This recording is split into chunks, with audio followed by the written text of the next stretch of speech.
Down 0.4% on the S&P. On the Nasdaq, down 0.7%. Through Tuesday's close, we've talked about that move Wednesday, Thursday, Friday, Monday, Tuesday. Post-Powell, since he started speaking in that news conference on Wednesday, the equity market on the S&P up almost 6% through yesterday's close, even with this move in the bond market. 2s, 10s and 30s. Two-year yields, 10s, 30s, they come back a little bit on 2s at the moment, down 2 basis points to 214.20. But a move over the last month, for the month of March, has just been absolutely massive, up by more than 70 basis points on a two-year yield alone. And even with that, equities have rallied. Credit's been okay. And this is Bramo's chart of the day. Financial conditions. And what you've seen post-Fed, post-Powell, is financial conditions have become less restrictive in the United States. Not tighter, less restrictive.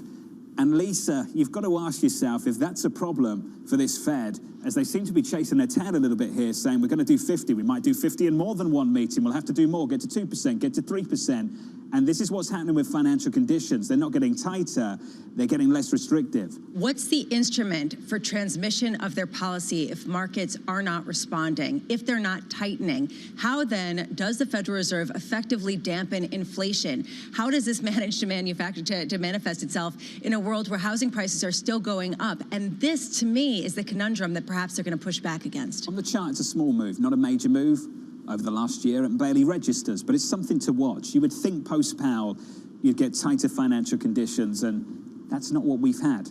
That's the cross-asset price action. Let's get you some single names and say good morning to Katie Lyons. Hey, Kaylee. Hey, John. Well, you would also think post-Powell, with the idea of liquidity being sucked out of the system going forward, you may be seeing less activity in some of those frothier areas of the market, like meme stocks. And yet, once again, those have reared their head. GameStop, of course, is the original, and its chairman, Ryan Cohn, said yesterday it has added to his stake, now around 12% stake in the company. You saw the shares up 30% yesterday on that news. They're higher by another 12% or so in early hours this morning, and taking other meme stocks like AMC up with it. It's up about 5.5%. I also wanted to point out General Mills. Earnings out before the bell this morning. Here's the thing. The company still sees input costs up 8 to 9% this year. At the same time, also raising their EPS growth outlook for this year. Previously, they saw the chance that actually earnings would be down on the year. Now they say it's going to be at flat to up 2%. So really goes to show you pricing power.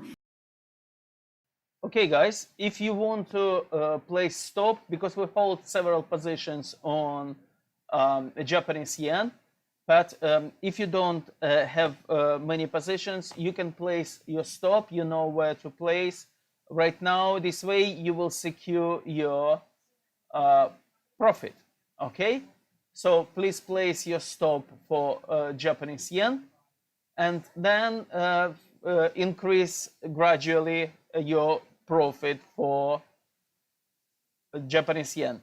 For newbies, for new people who just joined, who doesn't have yet our strategy, we place our stop with 2 pips in our case. So if we purchased at 97.2, it will be 95.2. We will still hold in position because we still have several positions, short positions open. We want to keep this. We want to close positions as soon as we will make profit on all our 6 positions. So we will hold this position in our portfolio. But for you guys, you can place stop for profit at 120.952, and you will keep an eye. If it will move lower, you will increase your profit. Okay? If you want to get the strategy and to find out how we trade, you need to go to company.co.uk and you need to purchase our strategy. Otherwise, stay with me and we will see what we will increase, how far we will go with Japanese yen. Okay? Stay safe, guys. Using the word expeditiously as opposed to steadily when they describe their rate path. And then if you looked at what the equity market, especially the growthier parts of the equity market would do, I think we'd all be surprised. Not to mention that there's a backdrop of a war, there's high inflation. So there are some movements in the markets that don't make a whole lot of sense, but I think it's telling us something. I do think that this move in equities is telling us perhaps that the Fed is not going to be able to go as much as what is currently being priced in, and also as much as they're indicating to us, or at least that's how I'm reading it. Let's go derivative then. If markets are treating this as though the Fed can't raise rates that much, does that actually give the Fed the ability to raise rates that much in order to convince markets, yes, we will go that way? I mean, look, we have to think about why they want to raise rates, right? So we know that they're obviously staring at a close to 8% headline CPI at the face. But we also know the mathematics of CPI, just because of the way base effects are going to turn out by the middle of the year. There are going to be many reasons to believe that inflation is going to come back down from this very high level that we're going to see in the next couple of months. So you're basically edifying transitory. I'm sorry to cut you off, but hold on a second. You're in camp transitory still. You think that story's not dead? I was never in camp transitory and not in camp transitory even now, but I'm just saying that today's levels are not going to be persistent. Inflation's still going to be high, don't get me wrong. We're not going to go back to pre-pandemic levels for a very, very long time. But much of the inflation that we're seeing now is actually being caused by the supply side, not by the demand side. So if you're looking at food prices, if you're looking at energy prices, if you're looking at auto prices, some of these are running at significantly higher levels than we've seen in the past, and they are related to supply chain disruptions or supply disruptions, not just supply chain disruptions. And I don't know that the Fed raising by 200 basis points is really going to make a dent on auto supply or food prices or energy prices. Well, speaking of those higher commodity prices, Gargi, given how far they have run up, and you're indicating that some of that will begin to normalize, is it too late to start trying to play the derivative of that in the equity market, being in energy, getting into materials at this point? So, we've been talking about sort of the value and quality barbell sort of from the beginning of the year, in fact, even from the middle of last year. And we've been telling our investors that they should be focusing on some of those value sectors of the market, the financials, obviously energies, and barbell that with quality companies. QUAL is a ticker that gives you access to that. And those are, again, companies that do well, have better pricing power in a rising rising inflationary environment. Now, going back to your earlier question around how can you play that despite the rise up in energy prices and the rise up in commodity prices, one of the things that I think investors should continue to focus on is actually using commodities as a hedge. And we've talked about the need to hedge for inflation. Like I said earlier, we're not in the transitory camp at all. You need to be thinking about hedging inflation in a multi-asset fashion. I've been here before and I've talked about TIPS. TIPS have obviously had an incredible run. I think now is the time, and it's perhaps been a time for some time now, to add commodities as well. And again, this is where we think a diversified basket of commodities make a lot of sense, like COMT. And again, this is not just a energy price story. Obviously, we've seen that rally over 50%. I think this is much more around food prices, agriculture prices, about industrial metals, precious metals, all of these which are having some supply and demand imbalances, as well as structurally, there's a reason to own them going forward, given the transition to net zero. Gargi, is there any reason right now to own longer dated treasuries? I'd say that if you are a pension client and you're looking at your funded status and you have had a huge improvement in your funded status, then yes, to de-risk, maybe you want to be owning 10-year treasuries at 236 as opposed to 2% just a few weeks ago. But outside of that, outside of actually needing it for your liabilities, I think interest rates are still going to move higher, especially in the longer end of the curve, so that 10+ sector. So I don't think so, no. I think that if you have the liability needs, then yes. But outside of that, I don't think so. However, I will say that the front end of the market, And again, I started off by saying that I don't think the Fed will be able to go as much as what's priced into the market, which means that the front end is reaching some exciting levels. So if you've been sitting in cash and you're looking to step out, sort of that 0 to 3-year part of the Treasury curve is beginning to look rather attractive at close to 220. Gargi, thank you. As always, Gargi Chowdhury there of BlackRock. Katie Lyons, top tip. When you're around Bramo, don't mention the T word. Don't even allude to the T word. Don't even give Bramo the idea that you might be thinking about. Wait, was there any way to inputs, inflationary inputs, the rollover of the base effects? That's what the transitory argument was. The base effects do kick in the other way later this year. I mean, it does get harder to accelerate from there, given some of the numbers we saw at the back end of last year.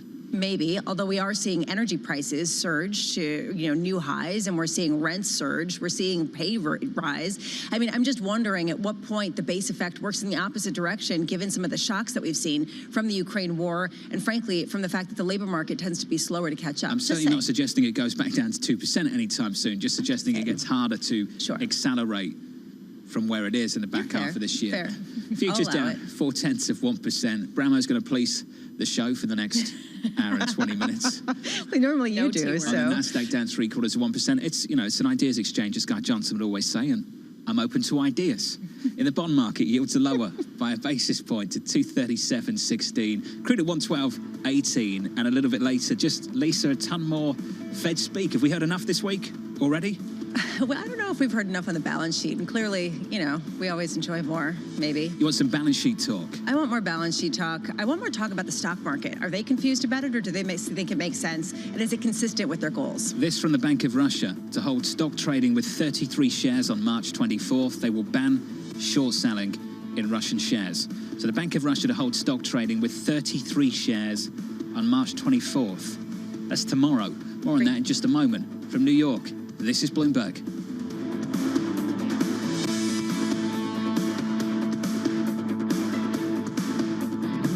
Keeping you up to date with news from around the world with the first word, I'm Ritika Gupta. Ukraine's President Volodymyr Zelensky says about 100,000 people remain in the besieged city of Mariupol. He says they are without food, water and medicine and are under constant Russian bombardment. About 6,000 people were able to flee the city on Tuesday. More than a third of last week's coronavirus cases in the U.S. were caused by the Omicron BA.2 subvariant. That's a notable increase from a week earlier. The CDC says the subvariant is most common in New England and the New York region. BA.2 isn't believed to be more dangerous than other strains, but it may be more infectious. And the world's largest food maker will quit making food in Russia for now. Nestle is suspending manufacturing there. It also will quit selling brands like Kit Kat in Russia and focus on essential foods such as baby food. Multinationals are being pressured to fully exit Russia following the invasion of Ukraine. And Judge Ketanji Brown Jackson is getting closer to becoming the first black woman on the U.S. Supreme Court. In a marathon day of testimony before a Senate panel, she held her own against a barrage of Republican attacks centering on crime and race. Republicans have all but conceded that Jackson will get confirmed.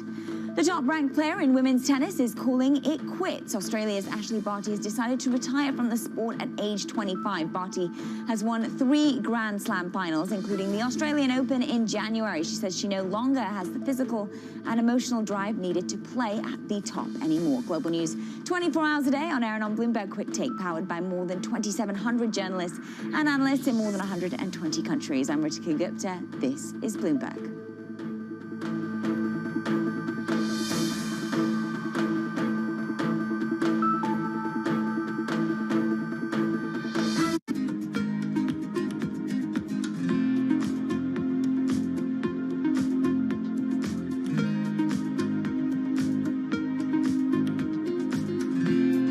Okay, guys, like I said, we're holding this position until we will close all positions. For new guys who follow my trades and our company trades, you need to move your stop to 129.22. Yeah.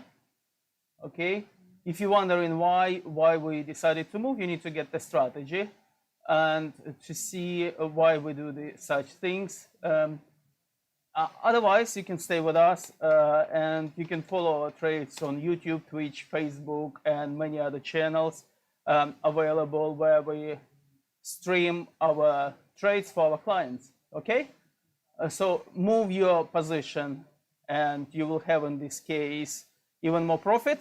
If it will change position, you will fill the order, the broker will fill the order, and you will collect your profit, and then we'll move on to another pairs. Okay? In our case, we will keep our position until we will close all 6 positions on Japanese yen. Stay safe, guys. To invest in our systems. Bloomberg Wall Street Week premieres Friday with replays all weekend on Bloomberg Television and Radio.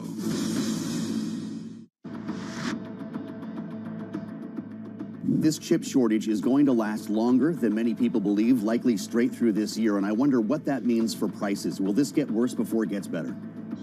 I don't know that it will get worse before it gets better, but there's no reason to believe it's going to get meaningfully better anytime soon. The Commerce Department put that data out yesterday, and what it showed is that there's a real shortage. Demand is 20% higher than it was a couple of years ago. There's a huge mismatch in supply and demand. Prices are high.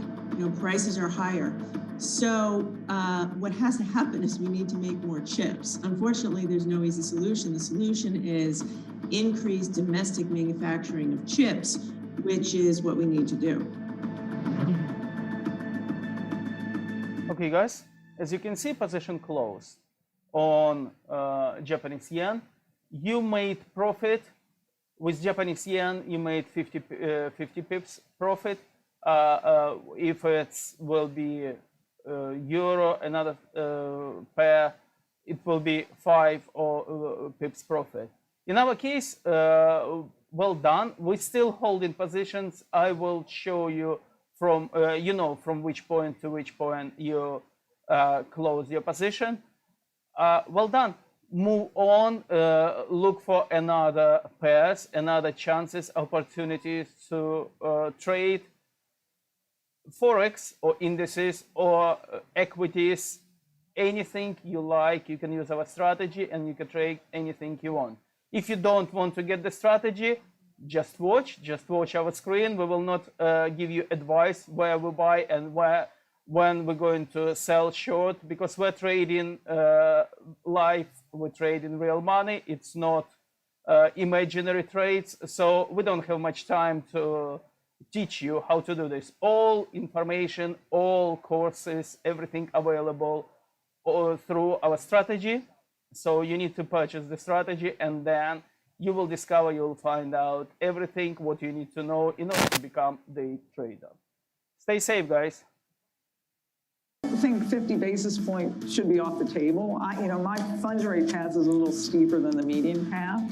So if you do the math, I think we're going to probably need to move some of those meetings 50, but we're going to go into every meeting looking at what the data is telling us about the outlook before we determine. We don't predetermine before we go there.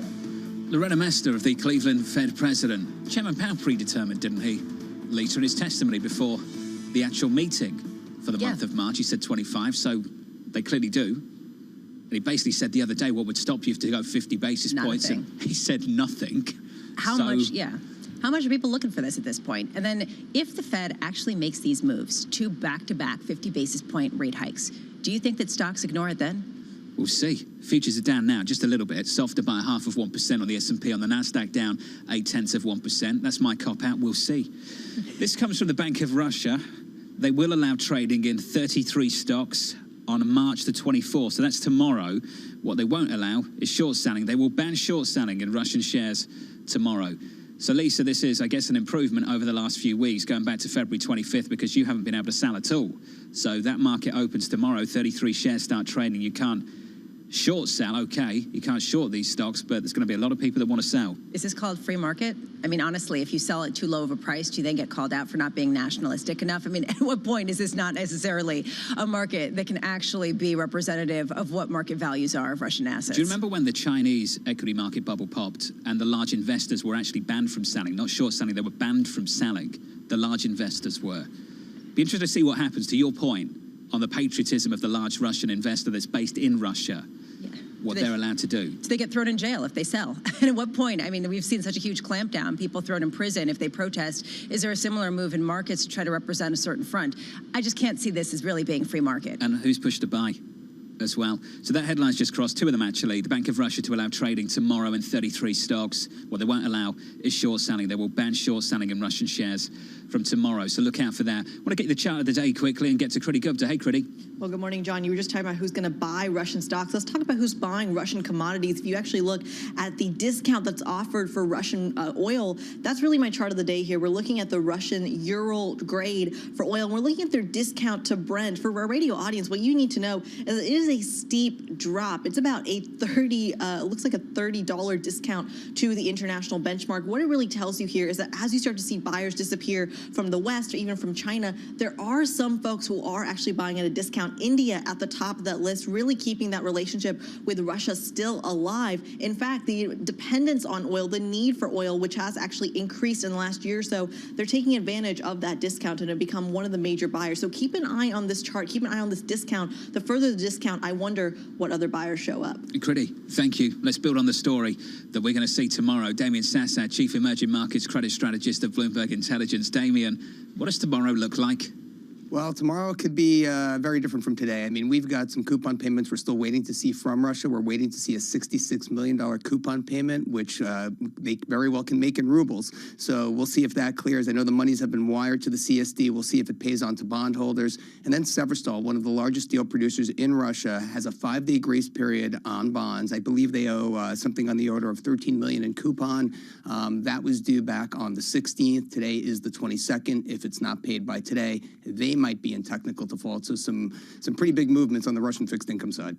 Meanwhile, we've been talking about what it would take for Russia to default and what investors are doing. I know you speak to a lot of investors. How are they preparing for this, and how much do they actually want Russia to default so they can start to try to recover some of their investments? Well, they're taking counsel. I mean, I was just on the phone yesterday with Allen and Overy. I mean, they have a whole litany of a playbook, really, for foreign creditors with money trapped in Russia. I mean, you know, we're talking about short selling stocks. Forget about it. Foreigners are not permitted to repatriate.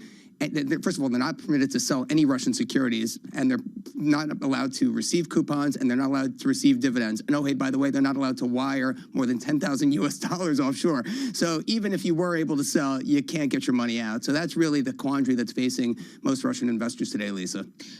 On the subject of default, is that contained to just Russia? Will there be any broader contagion effects? I mean, that's a good question. I mean, I believe there may be. But right now, look, I mean, if you just want to take a step back, there were $82 billion worth of Russian dollar bonds outstanding at the beginning of this year. That's all been marked down to zero. If you want to switch that and you want to look at something like China, we know that they've had a lot of problems on the property side. I think it was something on the order of, $120 billion in market value going into Feb of 2021. Now those property developers have lost $100 billion of their market value. So if you just look at the EM dollar debt universe, $200 billion of market value has been wiped out due to all the defaults we're seeing in China on the property sector, and certainly what we're seeing here in Russia with the sanctions. Damien, you touched on something. I want you to go over it again and talk about tomorrow specifically. Just had a Bloomberg subscriber write in and say most U.S. institutional buy-sell local Russian equities and settle versus dollars. How are they going to get their dollars? Is SWIFT going to allow custody banks to transact dollar-ruble? Damien, you could go through that and just give us a picture of how trapped some of these assets really are, even if they can sell them. Yeah. No, I mean, look, I mean, if you're a foreign investor, an unfriendly foreign investor, as Russia likes to call it, and one which has an interest of more than 25% in a Russian equity, forget about it. The government may actually repossess and take control of those holdings. I mean, they've already made a statement that's what they're intending to do. So, talk about seizing assets. Now you flip to the U.S. side. U.S. creditors who basically have no recourse might very well look to seize Russian assets held offshore. We talked about this last week, piercing the veil of sovereign immunity, because it's not just Russian assets, it's Russian quasi-sovereign assets. So we mentioned Evraz, Russian Railways, Severstal, Rosneft, Gazprom, you name it, they all have assets offshore. Those are the assets that dollar creditors and offshore creditors are going to be most focused on seizing when and if there's a technical default, Jonathan. Damien, thank you, sir. As always, Damien Sasser of Bloomberg Intelligence. A timely conversation with him as we get these headlines, Lisa, from the Bank of Russia to allow trading in 33 stocks tomorrow. They will, however, ban short selling in Russian equities from tomorrow. So we might have a market. What that market actually looks like and how much of a market we actually have remains to be seen. Yeah, I'm really just thinking about what Damien was talking about, the difficulty in transacting in the dollar-ruble trade, how much this really is what we're seeing with companies that are trying to exit, that want to exit, but don't know how because of the sanctions, the financial hang-ups that are involved. You're thinking of the energy players, right? Yeah, I'm thinking of the energy players. How they get those assets out. BP, what did the Total CEO say? That my peers are still in there, they can't get out even if they've said they want to get out? So people are going to say this is sour grapes. He basically said that U.S. and U.K. major oil companies are going to have a much harder time exiting the Russian assets, that they aren't really exiting, even if they say they are. He said, none of my competitors has left Russia or knows how to leave Russia. And how much is this just an excuse for them? Well, how to leave? How to leave is the big question. Yeah. Earlier on this morning, I said that this quarterly earnings season for these energy companies is going to be one of the most controversial earnings season for these energy companies in a long, long time. And Total, Lisa, reports at the end of April. How much pressure is there to take some of their profits and put it back into supporting consumers and how much they're paying out? How much are they penalized for making a profit on the end of this? And how do they then justify it at a time when a lot of people are calling for more investment? It's going to be tricky. I'm sure certain politicians are booking their media appearances for the day that these earnings come out. You're excited. In Europe and I can in tell. the United States. You're actually looking forward to this. I'm interested to see how some of these companies will manage the messaging, just the PR of it, the marketing of the C-suite. Futures down 0.5% from New York. This is Bloomberg.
We know that it's highly transmissible.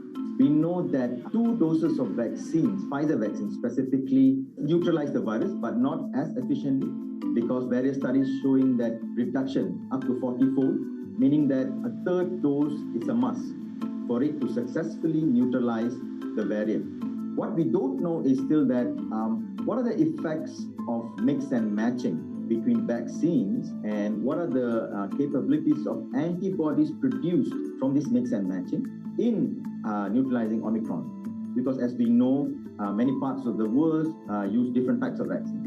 And that would be a great data to look at. It will be also great to look at, because majority of the studies done uses a small sample number, and most of the time when you translate it to real world, the data changes. So it will be really good to look at large-scale data of the ability of antibodies from vaccines to neutralize this variant. Grateful here today that the virus, Omicron variant, still uses ACE2 receptor as its main entry. It means that all of the vaccines which are designed with spike in mind still works. Imagine if it uses a different receptor other than ACE2. None of the vaccines would work today. So I think that is the best news that we got from all these studies which came recently, the past couple of days.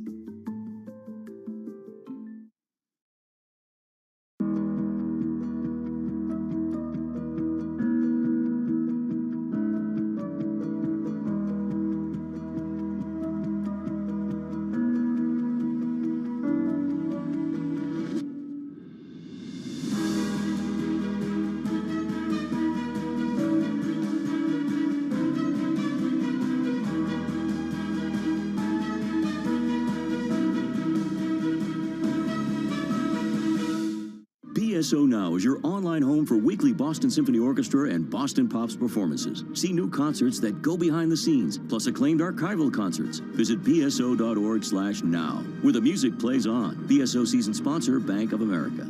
This is a market that over the past few weeks has made it clear it wants to go higher. It got a little spooked by the idea that geopolitical tensions are rising. Bloomberg has enhanced search on the terminal to deliver what you need when you need it. Now, you can simply type phrases in everyday English in the command line. Compare financials. Find people. Analyze markets. You can enter phrases or ask questions. What do you want to know today? Ask a question or visit SearchGo to find answers now.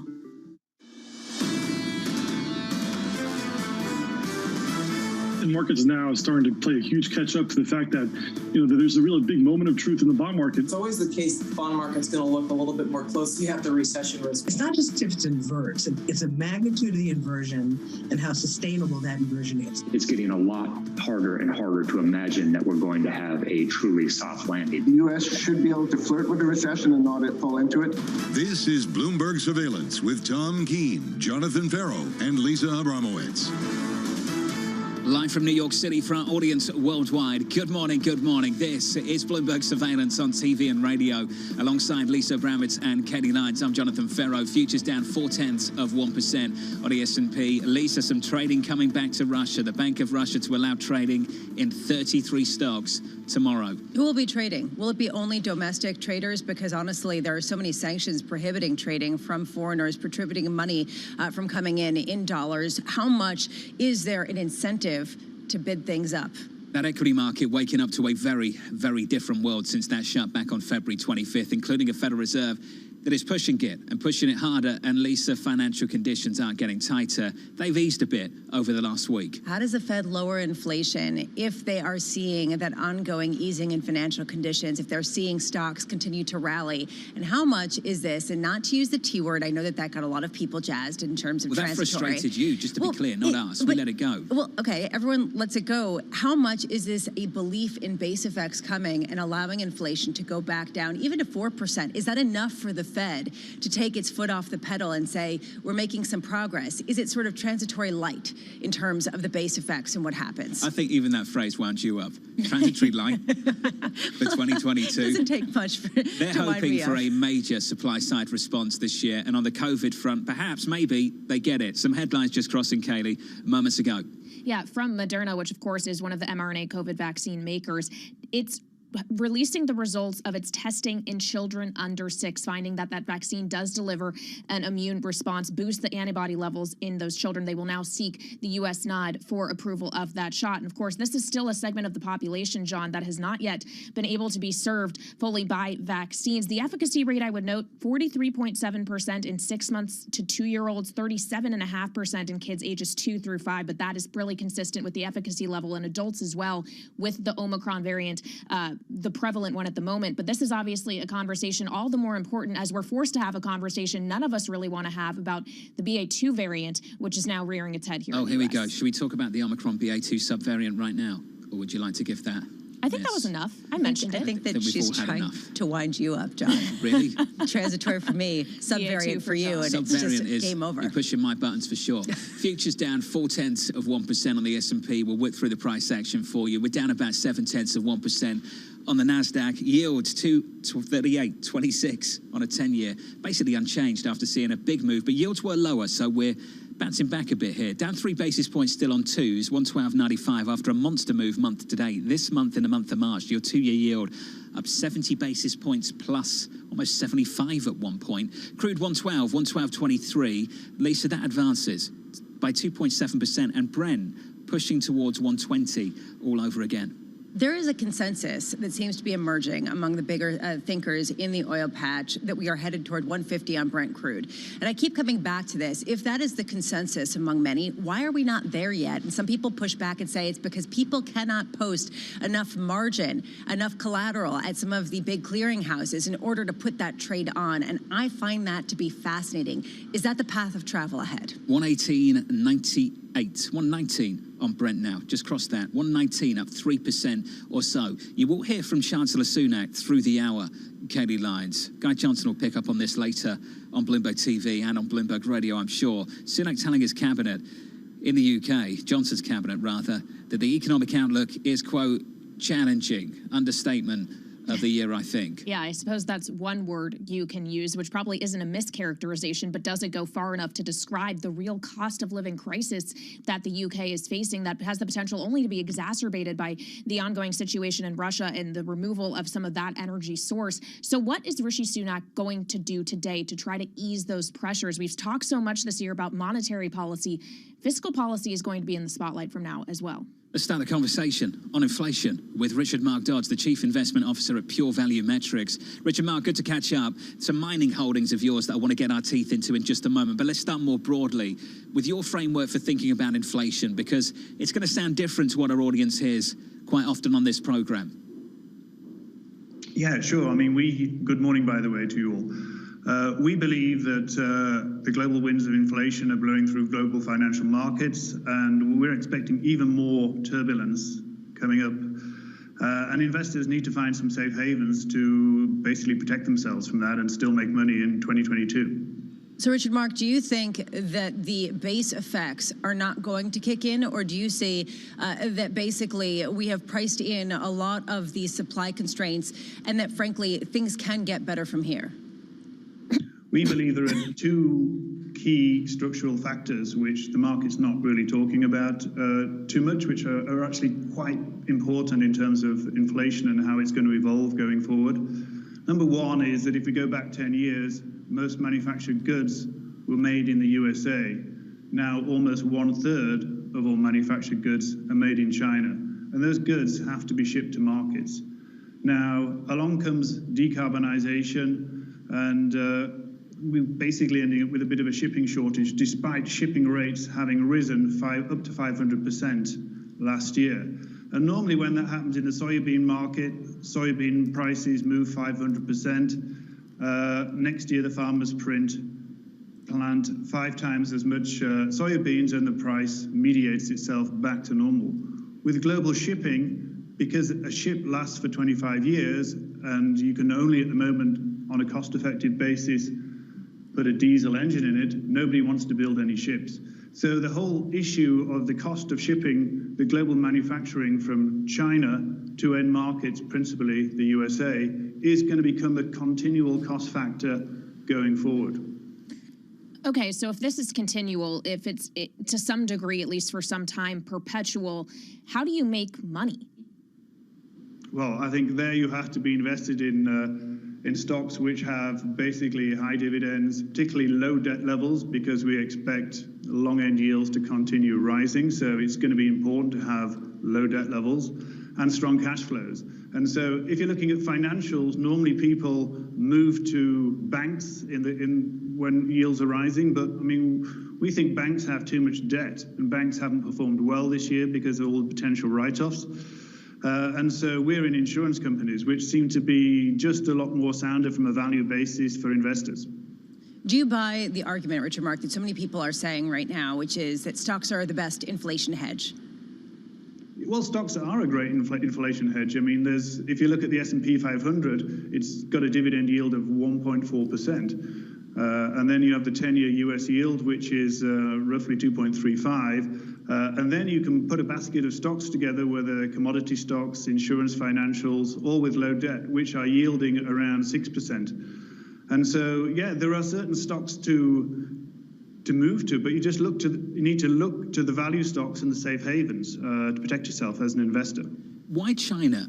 Your commodity plays, I'm going through them, Richard Mark, and I'm seeing Rio, BHP, Fresnillo, these are all mining companies, exposure to the commodity story. Then I see Sinopec China in the mix as well. Why do you want that additional layer of geopolitical risk in the minds of many that China's become almost uninvestable? Richard Mark, why that name? Why Sinopec? Well, Sinopec is the largest energy producer in Asia. It's 70% owned actually by the Chinese government. And so, it's not going to suffer the issues in the same way that Alibaba has. It has an immense dividend. It's well positioned. It has bought long-term gas contracts with the USA last year. at much lower prices. So its metrics are just phenomenal. And, it's 3 times better metrics than Royal Dutch Shell. So why not move to Sinopec? Because it's 3 times cheaper than Royal Dutch Shell or Total or the other big oil majors. Who are going to face some political problems themselves in the next few months, I'm sure. Richard Mark, great stuff, really thoughtful. Richard Mark Dodds there of Pure Value Metrics from Zurich on some of the stock picks there too. Great audience, as I always say, some of the sharpest, smartest. They're right in again, Lisa. Here's one to think about. We talked about earnings season for these energy players after this quarter, how they dress things up. Dan writes in on Twitter, you're watching earnings season for the big oil on Russia. Don't forget the super majors' profits will surely be reduced by provisions for Russian assets. Cash flow should be huge. Interesting. But profits, you get these provisions on Russian assets that maybe they're able to dress things up in a different way. Maybe they can say that they're taking such a big hit on the assets that they're leaving for dead in Russia that it justifies how much they're charging for the price of oil. I'm sure people will be parsing through and trying to figure out what the consequences should be, sort of like someone named Mohammed Al-Arian. Mohammed's got things to say on windfall tax. He's written in this morning, something he supports, maybe taxing the profits of these energy companies, the additional profits they make because of the crude price spike associated with this war in Ukraine. I understand why he feels this way. And frankly, I think a lot of people will be sympathetic to that view because frankly, energy policy is something that becomes national and something that is in the interests of every consumer. It is not only political, but it has to do with how quickly the economy can revive after a shock like this. I wonder how much support this will get and how companies get around that by some of these exercises we were talking about. Do we want to tax their profits or do we want to incentivize them to invest to boost production? I think that's exactly the question, John, because why you have gotten into this supply side challenge of not having adequate supply, adequate capacity to make up for your energy needs, does taxing them on their excess profits encourage them to make those investments when they're all about, for a lot of these energy companies, capital discipline? I think this is the most interesting sector for the year ahead, I mean, without a doubt. I would agree. I think a lot of people would agree. 112 WTI, Brent crude pushing 119 at 118.60. Coming up, Isaac Boltanski of BTIG. That's coming up shortly. This is Bloomberg. Keeping you up to date with news from around the world with the first word, I'm Ritika Gupta. President Biden is heading to Europe where he'll try to rally allies around tougher sanctions to punish Russia for invading Ukraine. The president will join back-to-back summits Thursday in Brussels with NATO, the Group of Seven and the European Union. The stakes have been raised by the fear that Russia could resort to deploying weapons of mass destruction. One of the 2 flight recorders from the China Eastern plane that crashed Monday has been found. That's according to China's official news agency. The black boxes are key to figuring out why that Boeing 737-800 plunged out of the sky at close to the speed of sound before crashing. And a tornado ripped through New Orleans and its suburbs last night, causing severe damage and killing at least 1 person. Thousands of people were left without power. The tornado was part of an outbreak of thunderstorms that struck the Deep South. On average, less than 1 in 3 U.S. workers is still making less than $15 an hour, and the share of women and people of color earning that amount is even greater. That's according to a report from Oxfam America. Democrats in Congress are pushing to raise the federal minimum wage to $15. And in China, Tencent has declared that the reckless era for tech is over. The social media giant pledged to embrace the government's new model of stricter oversight after reporting its slowest growth on record. Tencent's revenue grew just 8% in the latest quarter. Global news 24 hours a day on air and on Bloomberg Quick Take, powered by more than 2,700 journalists and analysts in more than 120 countries. I'm Ritika Gupta. This is Bloomberg.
Access the financial world on demand.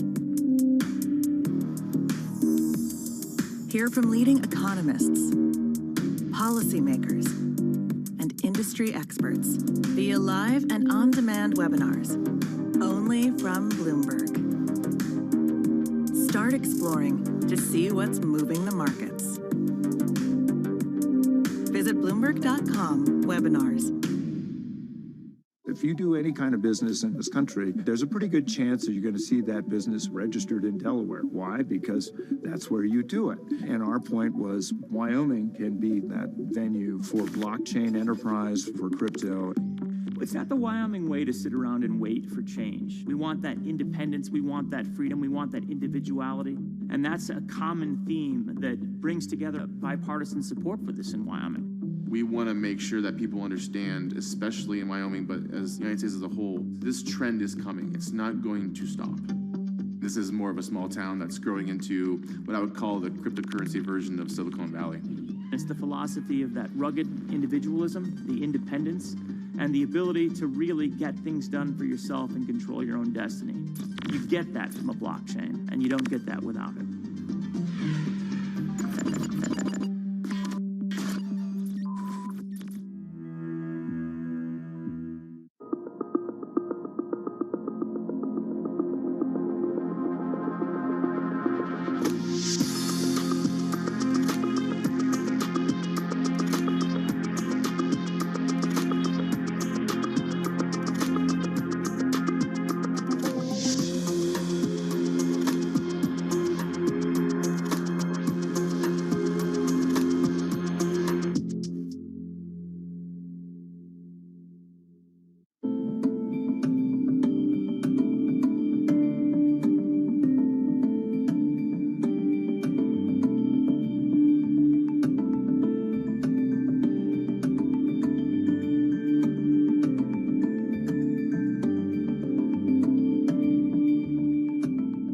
Stocked early enough all these precious materials you were just mentioning, and we were on the lucky side that our prognosis was spot on in a way, forecasting what kind of material we would need and what quantity we would need.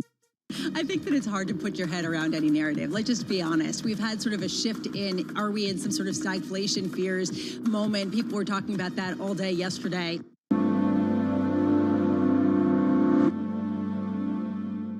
Bloomberg has the Fed covered all week.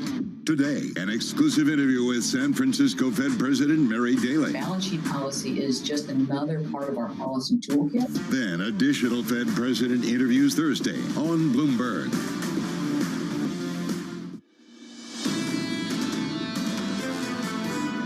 I think 50 basis point moves would definitely be in the mix. And then get to a level that we can be neutral, and then from there we can decide if we want to be restrictive and put further downward pressure on inflation. But right now we're putting upward pressure on inflation. It's the wrong place to be given where inflation is. Faster is better, the message from the St. Louis Fed President Jim Bullard sitting down with Michael McKee yesterday. A fantastic exchange between the two of them. The hope for a 1994 type soft landing from this Federal Reserve. They got some work to do. Futures down 0.4 on the S&P, on the Nasdaq down 6 or 0.7%. Yields come in almost a basis point on a 10-year, much more so on a 2-year. The sell-off in Treasuries hits pause. 237.35 on 10s and 112.63, call it 62, on crude, up by more than 3%. That is your bounce back. 212.74 on your 2-year at the front end. We come back in by a few basis points. Typically, when a president goes abroad in a moment like this one, he goes with some deliverables. Anyone with any kind of interest in foreign diplomacy knows that a lot of this is orchestrated, and this is exactly what our next guest says. Here's the quote. Presidential trips are usually planned months in advance and are orchestrated down to the final detail, but this one, there is a bit more uncertainty. The author of that line, that quote, Isaac Boltanski, the Director of Policy Research at BTIG. Isaac, how strange is this to go to Europe in a moment like this one without deliverables?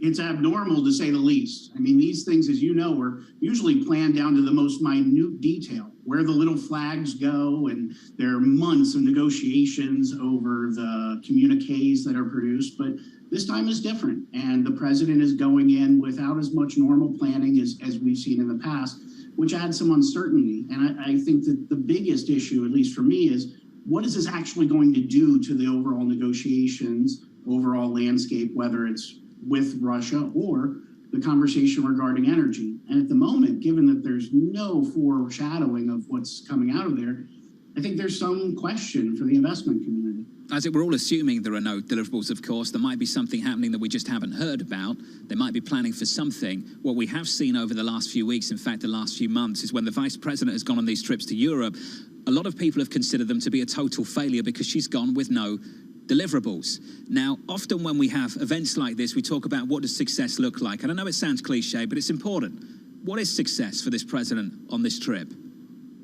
Yeah, look, this is statecraft at the highest level, and it's diplomacy in its purest form. And the way that I think about that is diplomacy is the art of letting someone else have your way, right? And I think that the president is going to Europe in the hopes of getting European countries to band together and show a unified front. And I think that that will come in really three forms.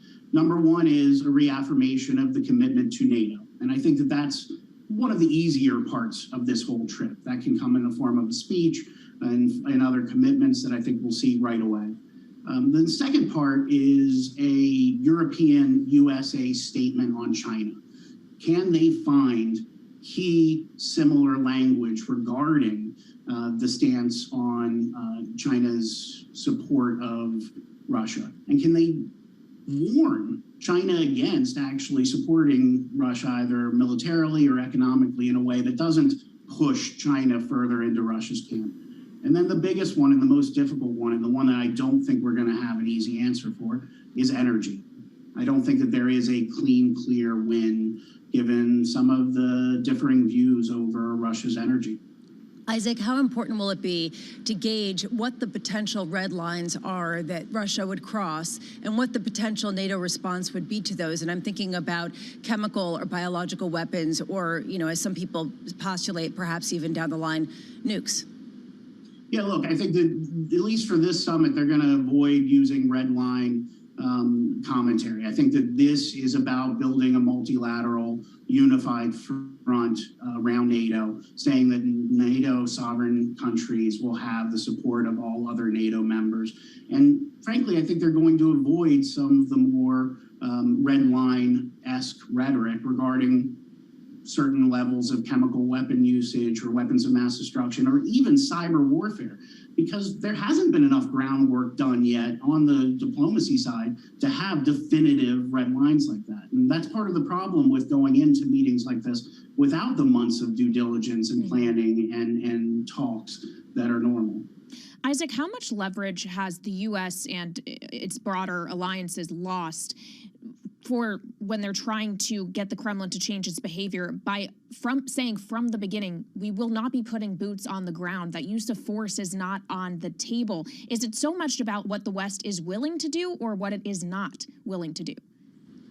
Yeah, look, I think one of the storylines here is that our limitations are going to be on display as well, right? We're going to hear a lot about unity and a concrete solidification of the NATO alliance in Article 5, and that's going to be very important. But I think we're also going to see clear and stark repose some of our limitations. And here I'm talking about a reaffirmation that we're not going to be part of the imposition of a no-fly zone, that we are going to remain cautious about transferring Soviet-era fighter jets, because the fear of escalation is part of the West's calculus here. President Biden and Europe and everyone who is in a position of power in the Western anti-war alliance is deeply concerned that if they go one step too far, there will be an escalation that will lead to World War III. And that has been part of the calculus from the beginning. It's going to remain part of the calculus, especially during this trip. Isaac, wonderful to catch up with you, sir, as always. Isaac Boltanski there of BTIG. A couple of headlines coming out of Interfax citing the Russian President Vladimir Putin speaking on gas supplies, saying this one, Lisa, Russia to demand ruble gas payments from hostile states. How are they going to pay in rubles when their financial system is banned from transacting in rubles. I mean, this sort of is the catch-22 that, frankly, I would suspect that Vladimir Putin is trying to play into by saying, you can't have your cake and eat it too. You can't penalize us, but still need us for these commodities. That's important for diplomacy this week between the Europeans and the United States. One thing this president has been very, very careful about doing, and I think we've all noticed it, just a pure observation, is embarrassing his European allies. What he has done is allowed his European allies to embarrass themselves. And if you think about before the massive sanctions package we had from the Europeans, we had all these stories, these reports that Italy wanted a luxury carve-out. We had these reports that Belgium wanted a diamonds carve-out, all these kind of things. It was embarrassing for the Europeans. And I think that's been a strategic effort by this administration just to allow them to embarrass themselves. The longer this invasion goes on, the worse the pictures we see on the ground in Ukraine become. Lisa, the more pressure there is on the Europeans to do something on the oil side, not necessarily on the gas side, but on the crude side of Russian crude and what they can do. And do they start to embarrass themselves even more every time they come out and say, we can't do anything about it?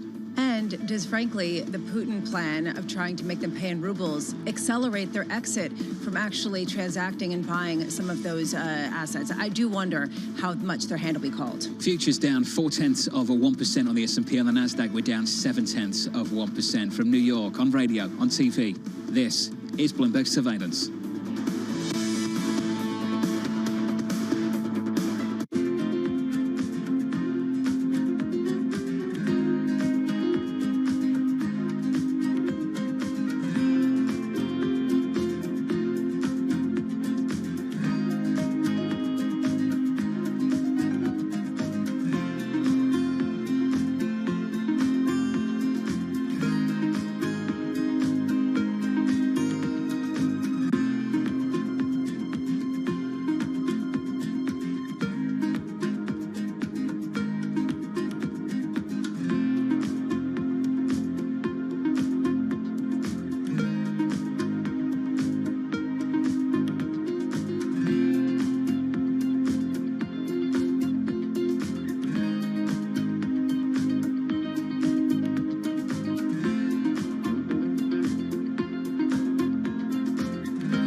Of the year, but Bali is still quiet and empty.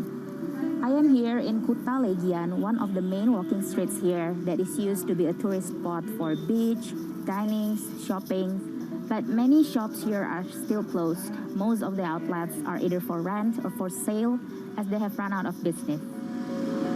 Saya kerjanya di sini udah lama, udah ada 10 tahunan di sini kerja. Masih sepi sih, nggak kayak dulu. Kalau dulu kan rame, sekarang ya ada 1-2 itu ada, tapi nggak kayak dulu. Kalau dulu rame sekali, sekarang paling dapat jualan ya 100-120 gitu, 200 ya. Kalau dulu sih ya nyampe dah 1 juta, 1,5 tuh nyampe dapat jualan, bisa sampai 2 juta dulu. Sekarang nggak pernah lagi dapat segitu, sama aja. Belum ada turis ke Bali, masih ya domestik aja. While Bali has reopened its borders for foreign tourists since October, they're still not coming in. Many international airlines are yet to reinstate their direct flight to the island.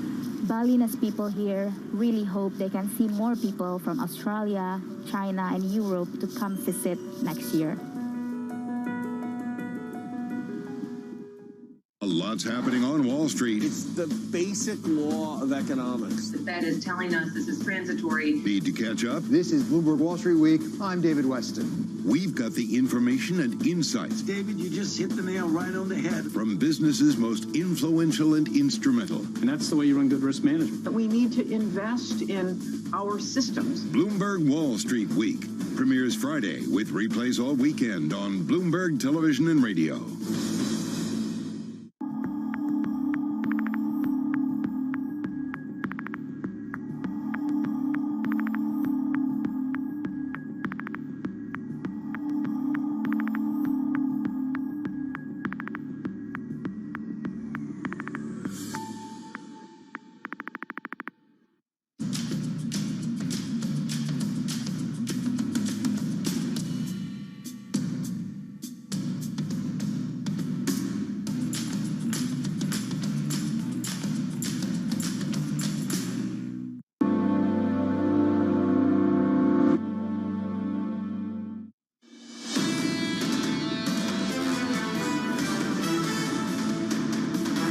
really big rally in the equity market over the last few days since Wednesday. It does not continue this morning. It pulls back, pauses just a bit, softer by 0.4% on the S&P. On the Nasdaq 100, down 100. We're down 0.7%. Yields look like this, unchanged on 10s, 238.44 on crude, a 112 handle, 112, and let's call it 70, 80, 112 and 80, up 3.22%. A couple of headlines from Russia over the last hour. The Bank of Russia to allow trading in 33 stocks from tomorrow. You won't be allowed to short sell. They will ban short selling in Russian shares from tomorrow, but they will allow trading in 33 shares. What that market actually looks like, we'll have a look tomorrow and see what it looks like for ourselves. Then we had this headline, Interfax, out of Russia, citing the Russian President Vladimir Putin, saying this, Lisa: hostile countries should pay rubles for Russian gas. How much does this really call into question how much the SWIFT system and the fact that Russian banks have been taken off of it, how much of the removal of certain assets of the central bank, how much does that actually make it difficult for European nations to obtain the gas that they rely on? How do they pay in rubles if their financial system has been prohibited in transacting in rubles? Really important couple of days coming up for the President of the United States. He leaves in about an hour, I think. Starts to depart the United States in the next 60 minutes anyway, and lands in Brussels later this evening. Then on to tomorrow, NATO, and then meeting with his Polish counterpart on Friday. Big issue for commodities, and it just plays into the inflation story that's dominated the conversation for the last 18 months. John Riding joins us now, Chief Economic Advisor at Bring Capital. John, so many people come on the show and talk about the prospect of a policy mistake. John, you've repeated it a few times. You think the mistake has already been made? Well, the mistake was made last year, and the good news is, even if the Fed's not explicitly recognizing its mistake, treating inflation more as, to use the kids' book, a series of unfortunate events, with the latest one being the commodity price impact arising out of the Ukraine war. The origins of the inflation was the Fed's monetary largesse continuing to ease as the economy recovered, continuing to say inflation was just reopening in a handful of commodities, and it got broader based. They pivoted in December. They took a big step last week and on Monday with the chairman's speech to the National Association of Business Economists. And now they're saying they'll do what they have to do. But the problem is they're going to have to do a lot more than they would have had to do had they not eased so much as the economy was getting better. Jim Bullard came on the show with Mike McKee. I'm sure you caught some of that exchange, John, just yesterday. And he talked up 1994 and the tightening cycle there and the soft landing that he says they achieved. Can you give me an idea of the kind of tightening cycle you're expecting, John, and what informs that view? Well, I think this is quite difficult because the Fed shifted to this average inflation targeting framework with backward-looking metrics for adjusting interest rates at liftoff. And we have way overshot any backward-looking inflation average, way overshot 2%. The current inflation rate in CPI terms is almost 8% and will go higher in all likelihood in March. So we don't have a framework from the Fed as to how they are going to calibrate their policy response to the inflation problem. The fact of the matter is, inflation is so much higher than the level of interest rates that real interest rates are more negative than they have been. So we don't know how much of the inflation is transitory, to use that banned word now, in the sense of as the supply side gets better, supply chains improve, and that comes down, and how much is underlying. And I think that the underlying inflation measures suggest the underlying inflation rate is somewhere between 3 and 4%, looking at various Federal Reserve measures. So how does the Fed get there? I think the logic now, since the market's there, of making one or two bigger moves. They did 50s and 175 back in 1994. I think that logic is there since the market is essentially moving to pricing that. And then the question is the balance sheet. They have to get the balance sheet down. And I think they have to move fairly decisively on the balance sheet. And that's going to be the next thing. We'll hear in the Fed minutes, and then at the early May FOMC meeting, how they're actually going to work the balance sheet down. I'm going to ask a really basic question, John, because we've been talking this morning about how financial conditions have actually been loosening after Fed Chair Jay Powell's speech last week. How does tightening Fed policy actually bring down inflation? Well, first of all, you have to say, if financial conditions are easing, and this is a point that I know, Jonathan, you discussed with my colleague Conrad de Quadros, if financial conditions are easing, how is policy being tightened? So right now, we're not even close to beginning to tighten policy.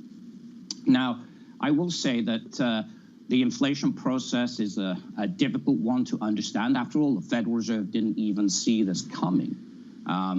They said inflation dynamics don't change on a dime, but they have. But if we don't do something, then as we had in the late 60s and early 70s, these inflation expectations become embedded. And the more embedded inflation expectations are, the harder it is to get inflation down. So there's a signaling effect. There's a simple effect of starting to take liquidity out of the financial system. And there's the effect of making the cost of money actually something other than zero or massively negative in real terms. And all of those things are part of the process, somewhat mysterious, but part of the process of bringing inflation down. And if it's not about meat packers, it's not about what companies are doing in terms of refining the oil and passing on gasoline costs. It's not about that. At its heart, it's about monetary conditions, which are far, far, far too loose. To be more blunt, John, do you have faith that the Fed, based on the market response, based on the actions they've announced, will be able to control inflation? Or do you think that it is unavoidable that we're going to get a hard landing based on the fact that they're going to have to tighten vastly more than some people are expecting? Well, I think there is a significant risk of a hard landing. And since we're being blunt, let's say the word recession. I don't think this year. I don't think next year. But at some point, the monetary conditions are going to be inconsistent with the public's expectations. Because if you're going to get underlying inflation down to 2%, and everybody's transacting on the assumption that that's somewhere between 3 and 4%, which is where I think the public and corporate inflation expectations are, and the underlying price dynamics are, then it's that misalignment of the Fed's objective and the public's expectations that result in the hard landing. The plainer the Fed talks, the more decisive they are early, the better the risk that we avoid the hard landing. The Fed historically, and even in the case of 1994, ended up doing too much too late. And that is one of the histories of monetary policy interventions. So now we've got this backward-looking framework the Fed used. They're now talking about trying to balance aggregate demand and aggregate supply, and they're looking at the inflation rate. And their inflation forecasts are probably too low for the next 3 years. So does the Fed then continue to raise rates? Much better to move more decisively sooner. Even better, but without the time machine, we can't do this, to have not eased so much in the first place.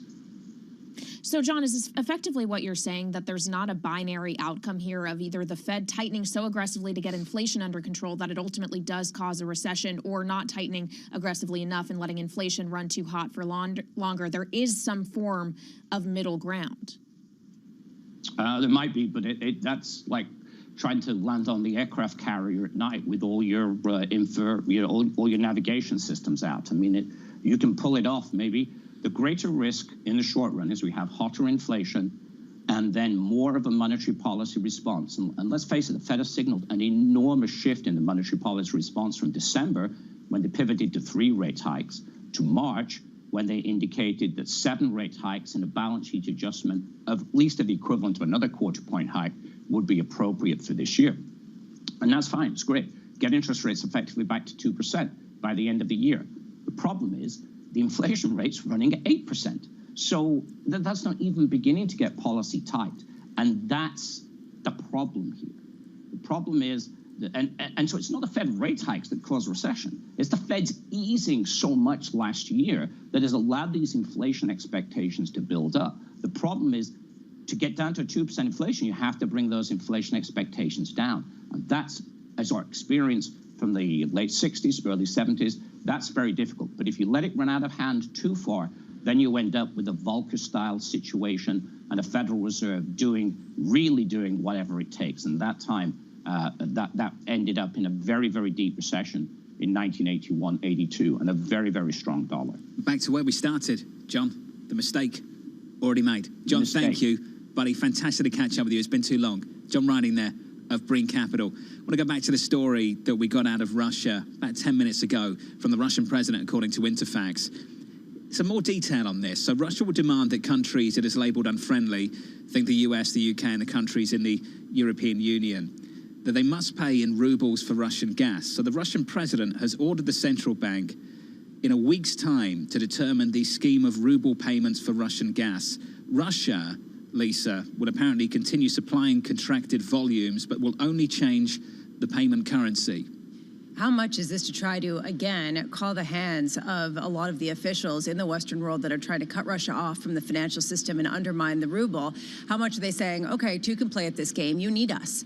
And how much are they trying to use that as leverage to basically say, push back against some of these sanctions and say, you cannot strong-arm us this way and you're not going to hamper our economy? But does this actually put a floor under the price of rubles? How do they actually effectuate this, given the fact that so many banks cannot transact in that currency? Europe needs some help to pull back from Russian gas if that's what they want to do, and many have implied they do. This is the scoop from Jen Jacobs and Alberto Nardelli.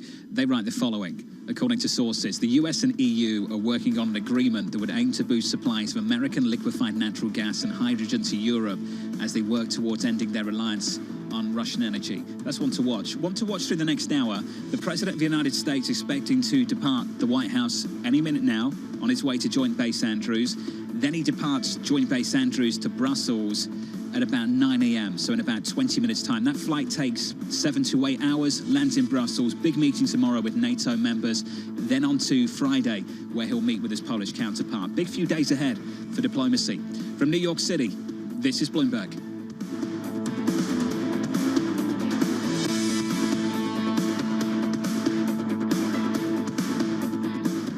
Keeping you up to date with news from around the world with the first word, I'm Ritika Gupta. Ukraine's President Volodymyr Zelensky says about 100,000 people remain in the besieged city of Mariupol. He says they are without food, water and medicine and are under constant Russian bombardment. About 6,000 people were able to flee the city on Tuesday. Russia's climate envoy has become the highest-level official to break with the Kremlin over the invasion of Ukraine. Bloomberg's learned that Anatoly Chubais has stepped down from his position and left the country. Chubais is one of the few 1990s-era economic reformers who'd remained in Vladimir Putin's government. Moderna says its coronavirus vaccine produced a strong immune response in children under the age of 6 years old. The large final stage trial showed modest effectiveness in reducing Omicron infections. Based on the results, Moderna will ask regulators in the US and overseas for clearance of the vaccine as soon as possible.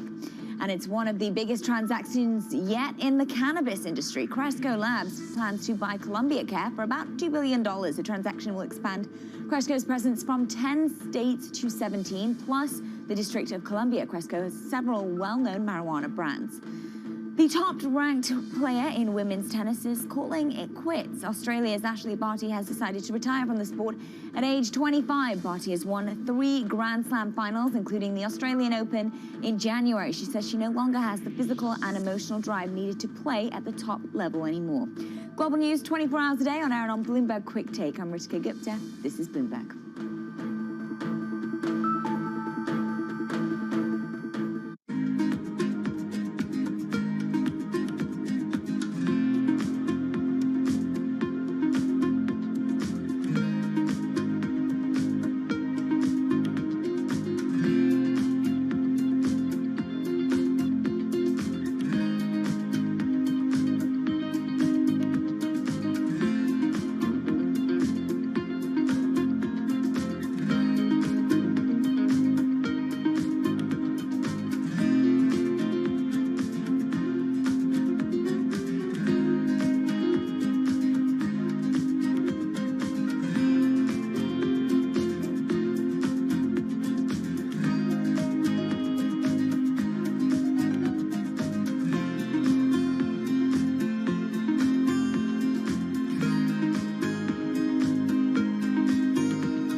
Is this going to primarily be chips for your own business, or is this going to be more centered around the foundry business and external customers? It's going to be both. And what we said today is we're announcing 2 fab modules. It's a large location, 1,000 acres, because I'd hope to build out a full 8 fabs or more on this location. And, you know, if we do that full project, it would be $100 billion over the course of the decade or so. So a massive project, initially 3,000 jobs, 7,000 construction workers, supply chain, et cetera. I mean, this is just fabulous. And the products will be our most leading edge chips. So as we said, this will be the angstrom era when we're going to 2 nanometers and below into the angstrom era. So it'll be the most advanced chips, potentially the largest manufacturing location in the world. We'll use its output for our internal products, but also for those of the foundry customers as well. So it's going to cover both.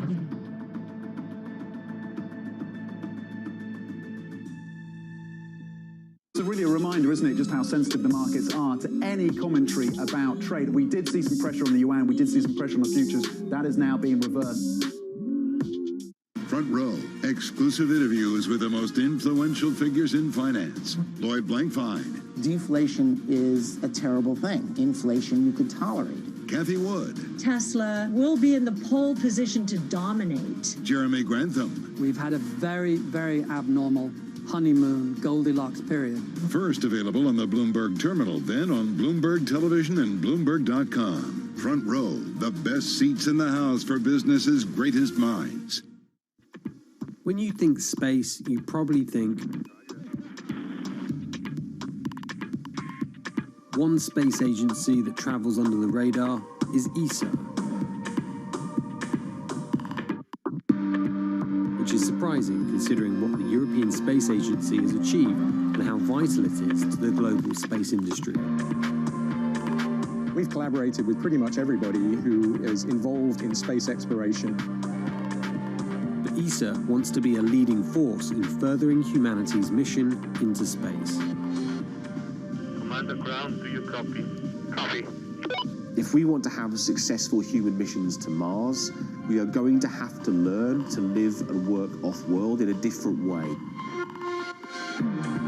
The place where we are going to learn to do that is on the moon. Can ESA help humanity take its next giant leap? From New York City. We're in London, in Sydney, in San Francisco. 9 a.m. in Beijing and Shanghai. Good morning, everyone. Have a great evening. So recap the headlines. You do not want to miss this How story. are you thinking about those dynamics?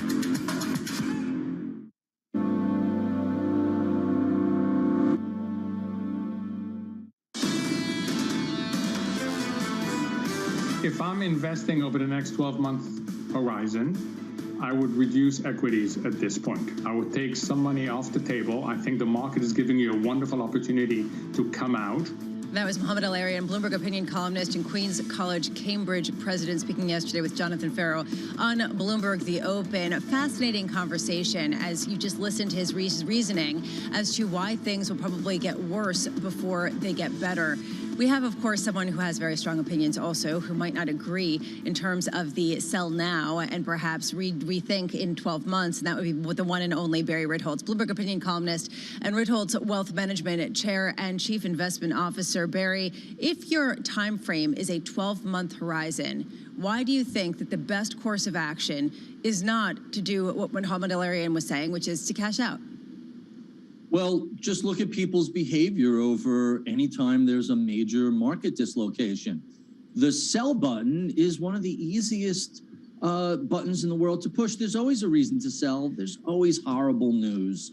The challenge is once you get out of equities, how do you get back in? And the problem is we're terrible as a species at putting our emotions aside and buying back in anywhere near the bottom. The news flow near market lows is horrific, and the market is always way ahead of where the actual expectations are.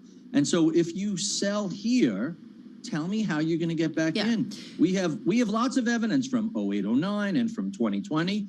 People will sell at 10, the market will go to 7, and they'll get back in at 15. It's a terrible trade. And this is a reason why a lot of people perhaps are staying invested. We keep getting headlines from some of the meetings and the speeches that are being taking place over in Europe and UK's Rishi Sunak saying that the invasion of Ukraine threatens the UK economic recovery. We see this sort of stagflationary headwind again and again, both in Europe. Some people say that the US can avoid it, but some people are getting increasingly worried about it. I understand your argument for stocks. What about for bonds? Are bonds still an appropriate hedge at a time when inflation is pervasive, not just in the U.S., but globally in what seems like a regime shift? Well, remember, bonds come in a lot of different flavors. So if you own TIPS, Treasury inflation-protected securities, they've been a spectacular hedge in this environment. If you own high-grade corporates, they've been horrific. You're getting so little additional yield for so much more risk. Treasuries are having one of their worst years, but keep in mind, a bad year for treasuries is a bad week for stocks. And so, yeah, you have to put it into a little context.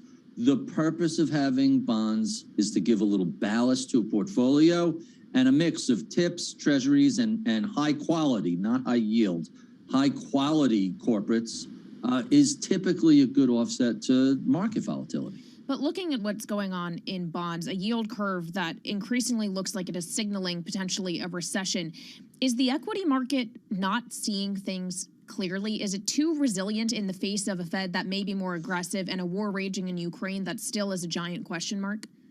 Sure. So let's take each of those in turns. The first is yield curve inversions signal a recession when they are deeply inverted for an extended period of time. Every recession has been preceded by a yield curve inversion, but not every yield curve inversion precedes a recession, if you follow that. In other words, if we briefly invert, typically that doesn't mean there's a yield curve inversion. So that's number one. Number two, when we look through history of yield curve inversions that lead to recessions, they typically are taking place from much higher levels of yield, not from, going from 0 to 25 to 50 basis points. Yeah. Yields are still historically cheap. And keep in mind, the reason yield curve inversion signal a recession is historically because the Fed has tightened so much that the lack of credit slows the economy. I don't think 50 or even 100 basis point Fed funds rate is going to crimp credit to the point where it causes a recession, especially we're still dealing with the remnants of $3 trillion of fiscal stimulus working its way through the system. Well, too short. Barry Ritholtz, thank you so much for your views, as always, for a calm, rational mind amid some of the push-pull that we keep hearing. I do want to just bring you some breaking news. And Kaylee, we're parsing through all of the headlines. Rishi Sunak has been speaking, saying that they're actually cutting the expected growth in the United Kingdom to now 3.8% for GDP from 6%. That is a material cut. Yeah, it's a material cut for this year. And at the same time, you have to couple that reduced growth outlook with the inflation outlook. Rishi Sunak also saying inflation is going to average 7.4% this year. So then what are they going to do on the fiscal side to counter that cost of living crisis that citizens of the UK are facing? He does say that the UK will cut fuel duties until March of next year. But he also says it's too early to know the full impact of the war in Ukraine. And with that kind of question mark, the response also, how do you respond when you don't have all the facts? Yeah, and when you're really worried about that stagflationary input, and central banks are sort of feeling like their hands are tied. And this does bring up what we're going to hear from the oil majors, from the U.S., from Europe, when they do report. How much pressure will there be on taxing their profits or taking some and using it to support consumers? There's another headline that also caught my attention. President Biden speaking to reporters ahead of getting on the aircraft to head over to Europe, saying that there is a real threat of Vladimir Putin using chemical weapons, and you can see a real concern to this shift. And that's the reason why, Kaylee, honestly, even if there isn't necessarily a deliverable, I wonder how much the discussion will be around what happens if Vladimir Putin crosses some of these red lines. What is the NATO response? Well, and is that the red line? Is some kind of weapon of mass destruction, be it chemical, biological, even potentially a tactical nuclear weapon? What will the West response be when we know that they have committed to not putting troops on the ground, to using force in any material way, not even instituting a no-fly zone over Ukraine? And when you still have Germany and Hungary, to a certain extent as well, saying we're not going to put an embargo on Russian oil and natural gas, how many moves does the West have left? And does it have to change its calculus if we do see a move on that scale coming from Moscow? We are seeing right now NASDAQ at session lows, shares in general deteriorating as we get some of these headlines, now down 0.9% on the NASDAQ. The S&P down 0.6%. You can see a bit of a dollar gain, a flight to havens amid some of these headlines. Coming up on Balance of Power on Bloomberg Television and Bloomberg Radio, Mark Kimmett, retired Brigadier General and former Assistant Secretary of State. This is Bloomberg.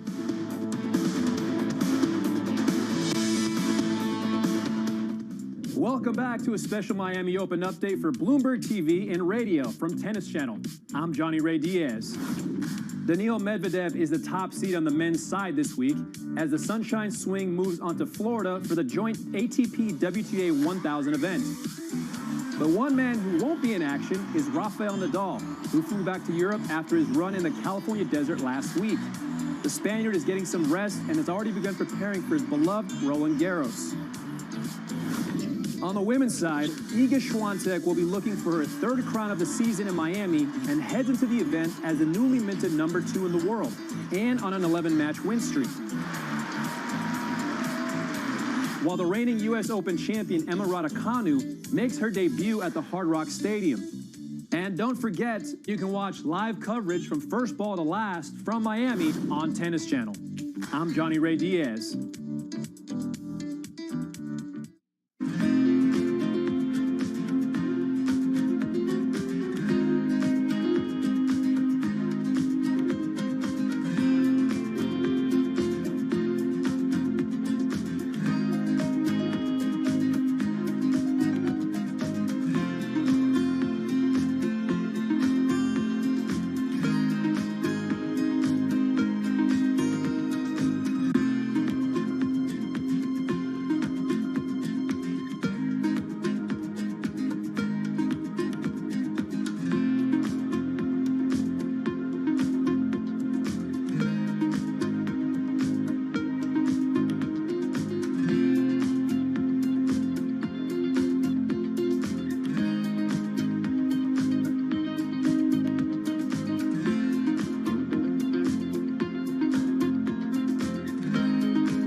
Energy prices and a short supply of key chemicals that produce synthetic fertilisers are sending pig, cow and horse manure prices soaring. Even human waste is in demand as farmers hunt for alternatives.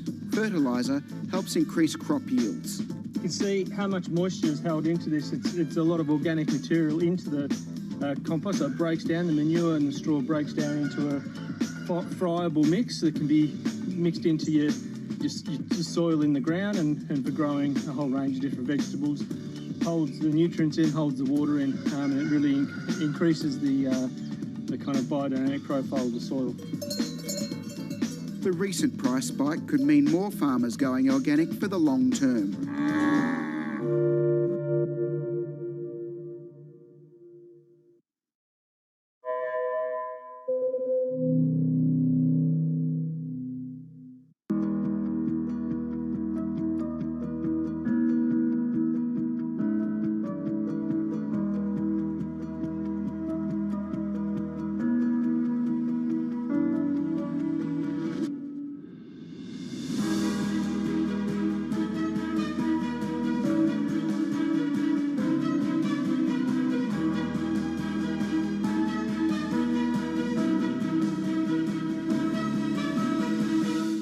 I think what we've seen during this period of time is that communicating via video is not a fad. We are using it in all aspects of our lives, for work, for learning, for communicating, for staying in touch.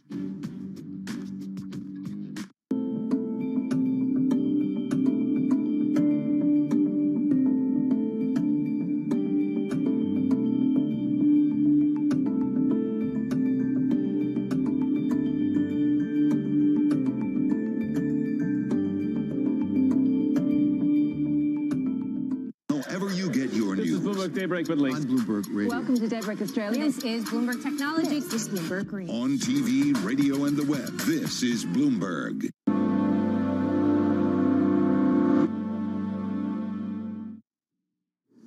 Happening right now, the president getting set to head to Brussels for a trip to Europe. From New York City this morning, good morning, good morning. Futures down 0.6%. The countdown to the open starts right now.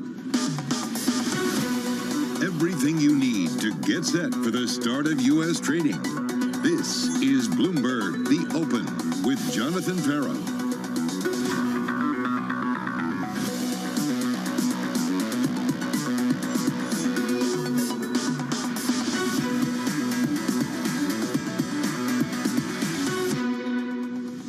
From New York City, we begin with the big issue. President Biden gearing up for a big week in Europe, set to take off from Joint Base Andrews any moment now, heading to Brussels. Team coverage starts right now with Bloomberg's Maria Tadeo in Brussels. And Marie, down in Europe as well. Let's start with you, Maria. The line from the President of the United States on his way out from the White House sees a real threat of Putin using chemical weapons.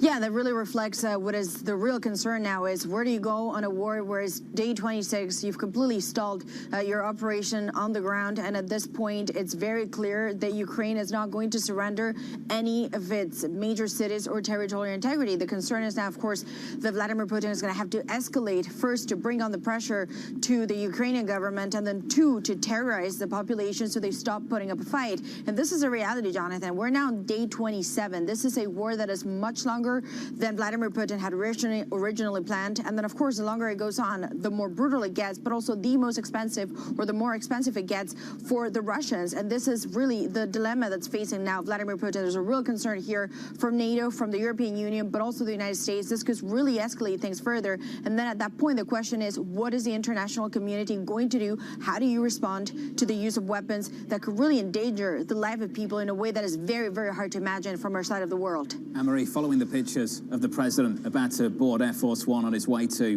Brussels from Joint Base Andrews, we've been talking about deliverables throughout the whole of today. Typically, an event like this one is highly orchestrated. You already know the outcome before the president even gets there. This is different. That's something that BTIG told us earlier this morning. How different is this moment?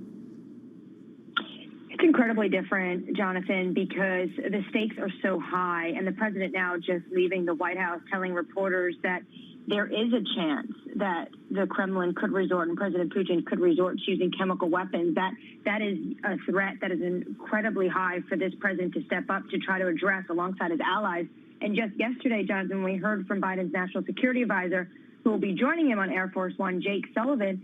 He said that the president and his allies will impose further sanctions on Russia and tightening the existing sanctions to crack down on evasion and to ensure robust enforcement.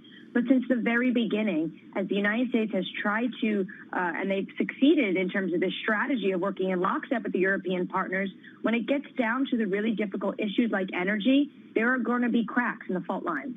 There's a broader relationship at play here with NATO. That will take place on Thursday. On Friday, there's a more unique relationship between Poland and Russia we need to think about more so, Maria, and the president's role in that. What does the Friday meeting look like after Thursday's efforts? Well, this is a bilateral meeting that will be incredibly important between the United States and Poland, and it is incredibly important for the Polish government because the pressure is on when it comes to Russia. Today, we see that the Polish are going to expel from their country 45 Russian diplomats, and the Russians have already responded. This is not going to go unanswered. These are two countries that have a very complicated historical relationship going back, you could argue, to the Second World War, that have a very complicated relationship at this point. But also, when you look at the European countries, it really is Poland that sticks out. They are the ones that continue to say we have to be much more forceful on the Russians. We should not be afraid of Vladimir Putin. The fact that we're fearful, that plays into his hands. And then, of course, they're stuck with a weapons delivery that could target or make the country a target to Russian hits. And then, of course, you have the refugee crisis that's also playing into this country that's already accepted 2 million people in the space of 4 weeks. And Jonathan, the impression is that this war is not going to end from one one day to another. So in fact,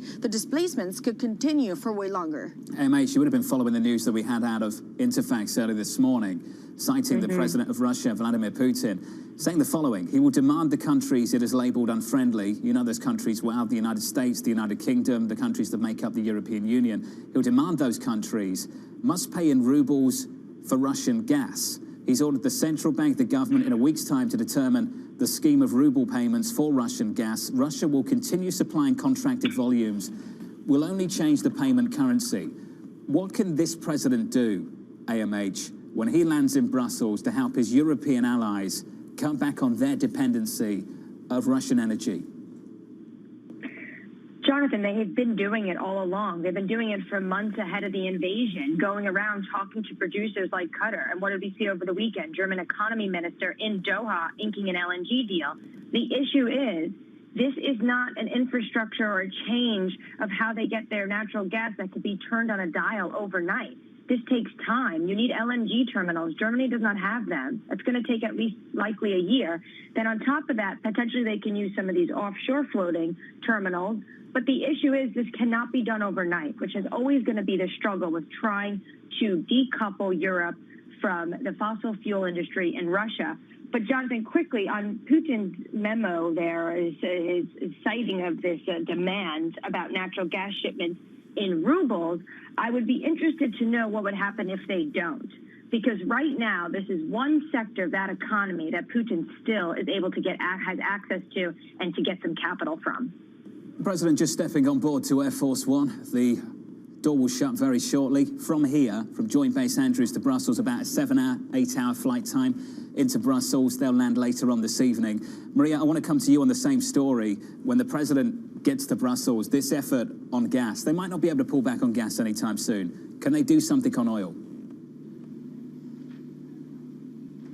Well, if you ask me at this point, and again, it refers back to the conversations that I've had for the past 48 hours in Brussels, I've pretty much asked 6 different officials, are we going to see anything that looks like a ban on oil, gas coming from Russia? And the answer is we have to get real. It's very difficult to unplug our economies by Friday and decide we can do the same as the United States has done to that extent. It would send our economies into a recession. That's very clear. But even if they accept the economic price and the economic tag that will come with this, believing that it is worth helping Ukraine to a level that we haven't seen until now, nonetheless, how do you switch over from one day to another? You know, the question that Europeans will ask is, where do we get this oil? Where do we get producers? If you unplug, you're going to have to tell your own consumers you need to use down or bring down your own consumption, but also whatever else we need to use, where do we get it from? Where are the suppliers? It's not easy to get this from one day to another. And going back to Anne-Marie's point, you do see that the German government is getting very creative, trying to get other suppliers. But again, it's very difficult to lock in those contracts overnight. I mean, you know this very well, Jonathan. These are deals that just cannot get done in the space of 48 hours. Today out of Brussels alongside Bloomberg's Anne-Marie. Those two on top of the story for you through the next couple of days. The president leaving Joint Base Andrews on his way to Brussels. As I say, 7 to 8 hours from now, he'll land into the European city of Brussels in Belgium, and then we'll have a big conversation tomorrow for NATO members, and then on to Friday, meeting his Polish counterpart as well. The president did speak a little bit earlier. When we get those comments on tape for you, we'll bring them to you. But I want to bring in our guests now. TD's Priya Misra, Morgan Stanley's Vishy Tripator, and Scott Kuby of Carson Group. Now, Scott, just on Ukraine and Russia, you said you're evaluating this along 3 time frames. Can you walk us through each of them? Yeah, so the first one is what happens because of the sanctions. And, you know, I think that's what the story you were just talking about is that we've got these huge efforts to curtail the Russian economy from continuing to grow. But a lot of times Europe is directly affected by that. And when you look at that issue, the European markets, developed markets, are roughly 30 times the size of the markets that are adjacent to Ukraine, of countries that are adjacent to Ukraine. So it's really the sanctions have a lot more impact on our portfolios. To divorce that from the much more important human issues, but from a portfolio standpoint, that's a big issue. The second one is what happens because of escalation. I think the chemical story that you were talking about as well, as things have gone poorly in Ukraine for Russia, that is in some ways have raised the stakes of the types of weapons that would be used. That's a major risk factor because that entails what type of responses we'll make and eventually comes into NATO. And then the third is really the long term. We're transitioning from an era where the United States has been the absolute dominant power to one where there's some degree of multipolarity. probably more in China, but Russia wants to be have a seat at that table. And that raises its own levels of risk because it says that this won't be the last time that we have these types of conflicts, both with Russia, but other areas as well. Hopefully not as severe, but those are the 3 time frames that I'm looking at. Sometimes you get a signal where one time frame says, wow, this is really good for markets, but longer term, that might be a difficult one. And I think sorting that out and sorting out the human challenges from the market ones are certainly a difficult one for investors to do. Priya, what about you? How are you thinking about the same situation at the moment? Sure. So, I mean, the Ukraine war, I think, is a stagflationary shock, right? There's the weakness in global growth, there's high inflation pressure, and there's tightening in financial conditions. But at the same time, we've got significant domestic U.S. inflation pressures. I'm particularly focused on service inflation. That's high. I think that's why the Fed has this urgency, almost newfound urgency, to get to neutral. And which is why they're signaling, a 50 basis point hike is possible. I would argue multiple 50 basis point hikes are possible until we get to neutral. I think the market's sort of running away with going restrictive. And I think if you put it in context of the fact that inflation is high, wage inflation has picked up, but on a real basis is not keeping up with inflation. The consumer has a lot to contend with. So I do struggle with the restrictive talk because we also have QT happening. But for the Fed to get to neutral, I think the bar is pretty low and they're going to be aggressive. I don't want to say front loading, but they do want to sort of get to that neutral point and then reassess. And the market's pricing that in. I think we're pricing in 2.7 on the terminal rate. Again, I struggle with whether we get as high as 2.7, but I think pricing in 200 basis points of hikes over the next year, I think that's actually, the market's done a lot of the work for the Fed and they're going to deliver. I think now my focus is much more on QT and the market's just started to price that in. So I think there's still some more room for that. Governor Waller speaking to CNBC last week, Vishy, and he talked about the data screaming for a 50 basis point hike, but it's the geopolitics that held them back last time around. The geopolitical issue is not done with. This market, to some degree, is treating it like it is. We're moving past some of this. Perhaps people don't believe it can escalate anymore. Escalating and hurting this market anymore, perhaps. Vishy, I wonder how you think about that issue and whether we get to a May meeting and we can focus exclusively on the data and not on the pictures that we're seeing at the moment. Absolutely. I think this is really the crux of the issue. This is the very difficult place to be in for the central bank.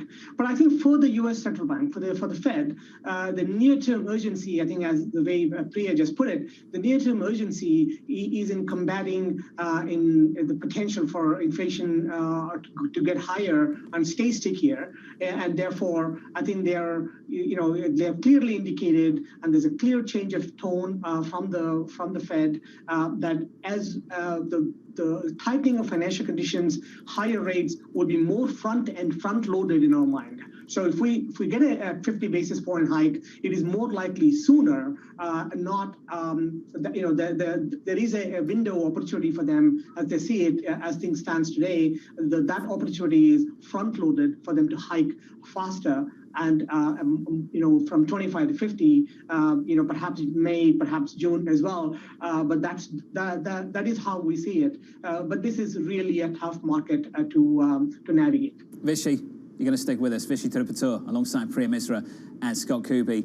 An important trip for this president starts right now. We're about 20 minutes away from the opening bell. Let's get you some movers. Here's Abby. John, well, we do have stocks. The futures cooling off a little bit from yesterday's rally, dragging Adobe. They put up an inline quarter, but it's really guidance that's worrying analysts. You have the analysts on the street worried that geopolitical issues, sanctions against Russia and Belarus are going to weigh. Microsoft down about 0.8%. This, as the company admits, confirms that the hacker group Lapsus breached its system and that group targets crypto exchanges, so investors are a little bit worried. On the other hand, General Mills pushing right through rising prices, up 2.6%.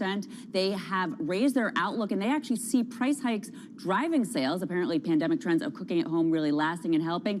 And then GameStop, the meme trade not over, John. This stock up 30% yesterday. Today, in the pre-market, up 7.6% as Chairman Ryan Cohen has boosted his stake to about 12%. Cohen, who of course founded Chewy, he is an activist investor at this point. It seems everything he touches turns to gold. Investors like the fact that he's boosting his stake in GameStop. Abby, thank you. Coming up, President Biden heading overseas to unveil fresh sanctions against Russia.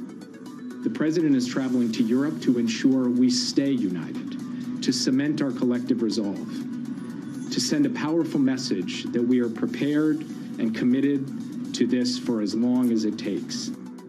What this means for the Federal Reserve, next.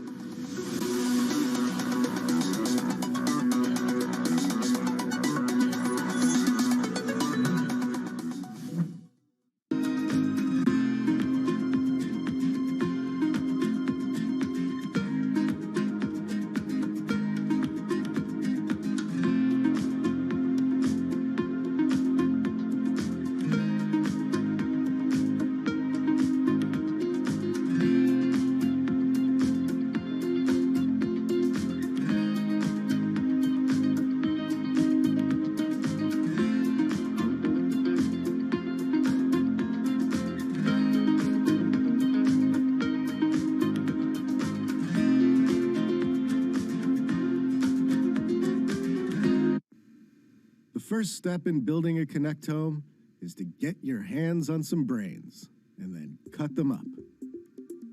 It all sounds very grim, but Harvard turns out to be quite efficient with its brain harvesting.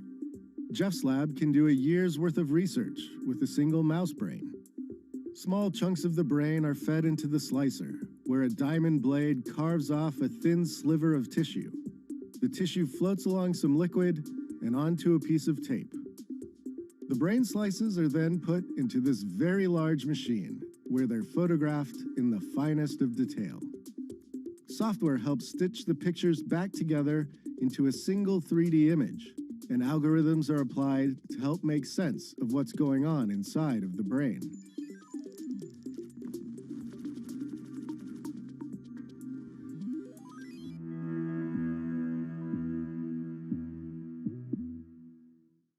Market that over the past few weeks has made it clear it wants to go higher. It got a little spooked by the idea that geopolitical tensions are rising.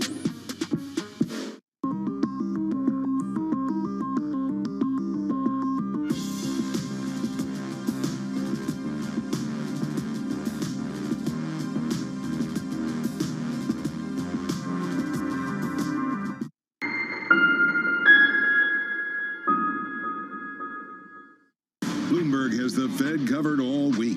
Today, an exclusive interview with San Francisco Fed President Mary Daly. Balance sheet policy is just another part of our policy toolkit. Then, additional Fed President interviews Thursday on Bloomberg.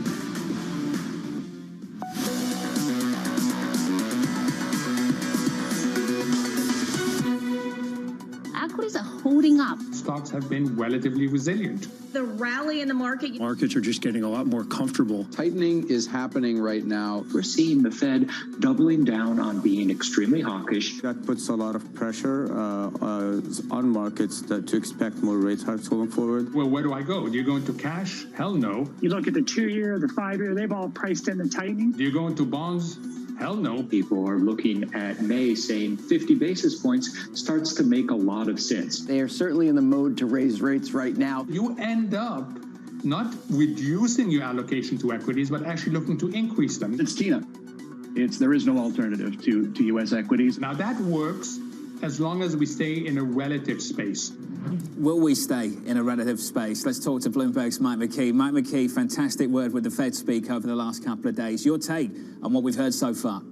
Well, there's been quite a change over the past week, and I'm not exactly sure what's causing it, but we did see Jay Powell endorse the idea of a 50 basis point move sometime in the near future, which markets are taking as May. And he's now been joined by many other members of the Open Market Committee, Fed Bank presidents and Governor Christopher Waller, who suggest that 50 is going to be the new 25, at least once, maybe more than that, as the Fed starts to worry about the odds of recession or inflation getting out of control. Now, in terms of recession, a sobering note from the Dallas Fed. These are the people who pay attention to oil prices in the United States. Yesterday, saying that If the bulk of Russian energy exports is off the market for the remainder of 2022, a global economic downturn seems unavoidable. This slowdown could be more protracted than in 1991. That was, of course, when the Kuwaitis were invaded by Iraq and their oil went off the market.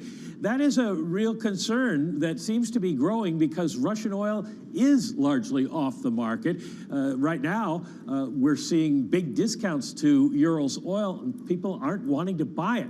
Now, here's the problem ahead. You look at that chart there, and you can see that for most of its history, especially when inflation's been this high, the Fed funds rate has had to go over the level of inflation in order to bring it back down again. Well, the PCE, the one the Fed follows, is 6.1% now. So when we're talking about the Fed moving up to neutral, are we talking about them going over 6%? That's a big question that we're going to be putting to Fed officials the rest of this week. Mike McKee, should I share the bribe that the St. Louis Fed sent me? By you to me. Well, Mohammed was telling you to go into cash, so they sent me shredded money from the Money Museum. How much is in that, Mike? Or how much was it? I'm not sure. It depends on what the dollar value is. What you're comparing it to, the currency, cross currency. Mike McKee, thank you. Thank you very much. Priya Misra, Vishy Tripatur, Scott Kuby still with us. Priya, clearly people are still trying to figure out what's going on with this Fed, how far they take it, how quickly they'll move. Have you drawn any conclusions yet? I think there is a newfound urgency to get to neutral and to talk about going restrictive if they need to. I think I would say it's operative word or phrase, if they need to. But they're sounding hawkish. All they can do, they really can't impact inflation in the near term. What they are trying to do is tell us that they're not going to be behind the curve for too long, get those inflation expectations lower. If they're able to control inflation expectations, which I would argue are actually very well behaved, but a lot of that is, because the Fed is sounding hawkish, then they can prevent this from becoming a wage price spiral. But the operative word is nimble. I think there is no forward guidance. For those of us that lived through the last two hiking cycles, there was forward guidance. There was a path that we could project out. I think volatility stays very high. Once they get to neutral, I think then we should really debate, what is neutral, and then can they go above neutral?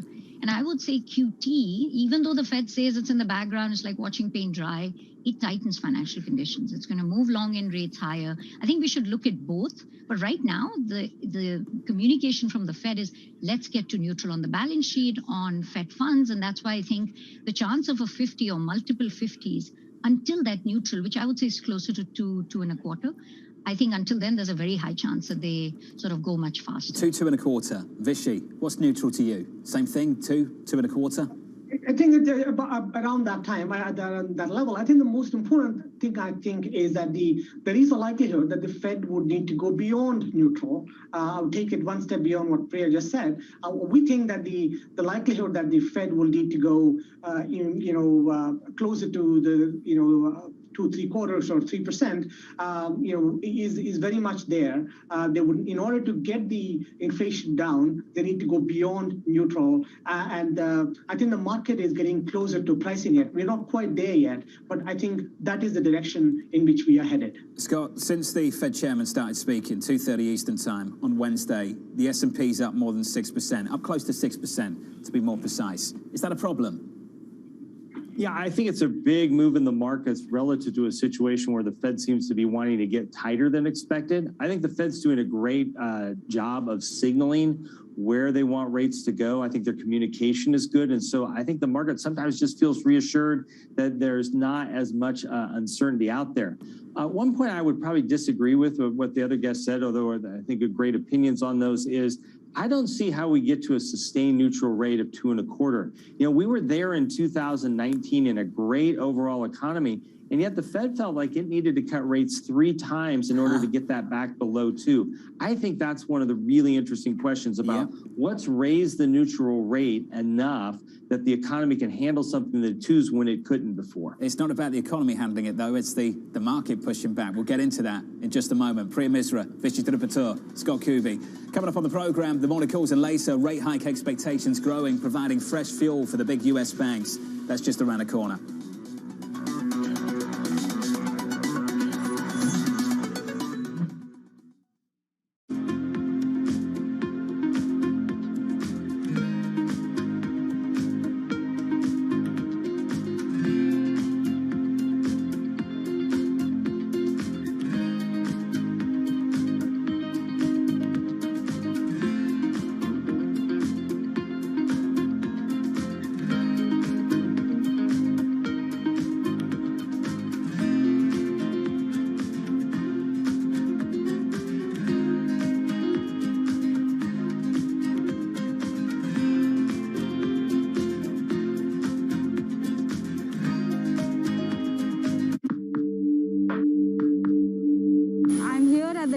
Airport, and behind me you can see SpiceJet 737 MAX aircraft.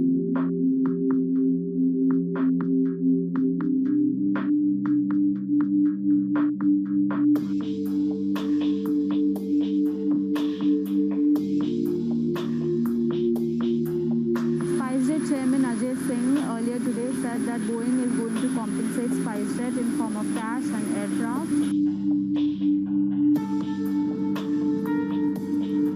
There's a big celebration happening at the Gwalior airport. As you can see, they've literally rolled down the red carpet for SpiceJet chairman Ajay Singh. There are balloons, there are flowers. This is a big deal for SpiceJet because it is the only Indian operator of Boeing 737 MAX planes currently. In crypto, you have a world of young people that want their own financial system and their own culture. And it is very powerful, and I'm a big believer in it.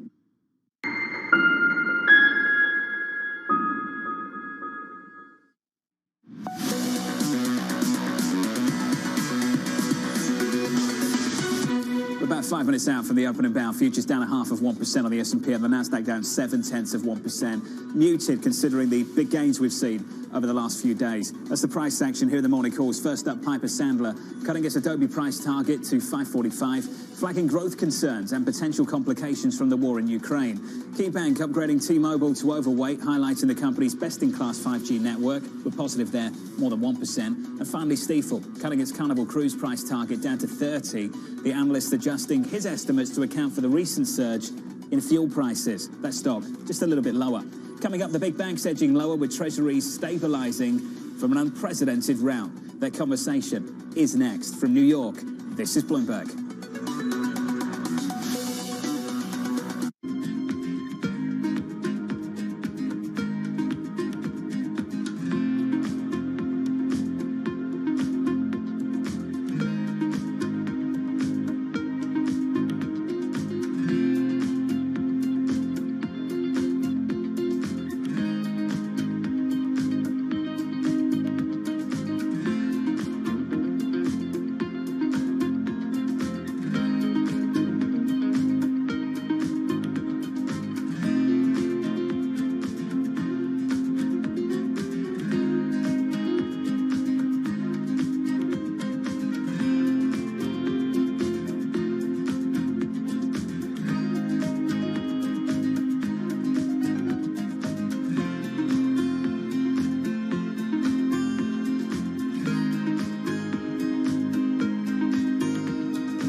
When you think space, you probably think one space agency that travels under the radar is ESA, which is surprising considering what the European Space Agency has achieved and how vital it is to the global space industry. We've collaborated with pretty much everybody who is involved in space exploration. ESA wants to be a leading force in furthering humanity's mission into space. Commander Ground, do you copy? Copy. If we want to have successful human missions to Mars, we are going to have to learn to live and work off-world in a different way. The place where we are going to learn to do that is on the moon. Can ESA help humanity take its next giant leap? Bloomberg has enhanced search on the terminal to deliver what you need when you need it. Now, you can simply type phrases in everyday English in the command line. Compare financials. Find people. Analyze markets. You can enter phrases or ask questions. What do you want to know today? Ask a question or visit SearchGo to find answers now.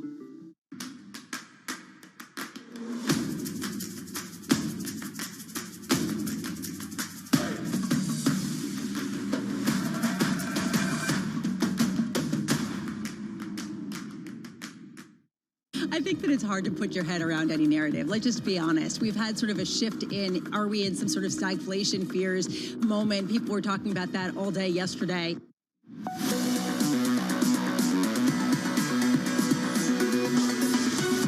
24 seconds away from the opening bell in New York this morning.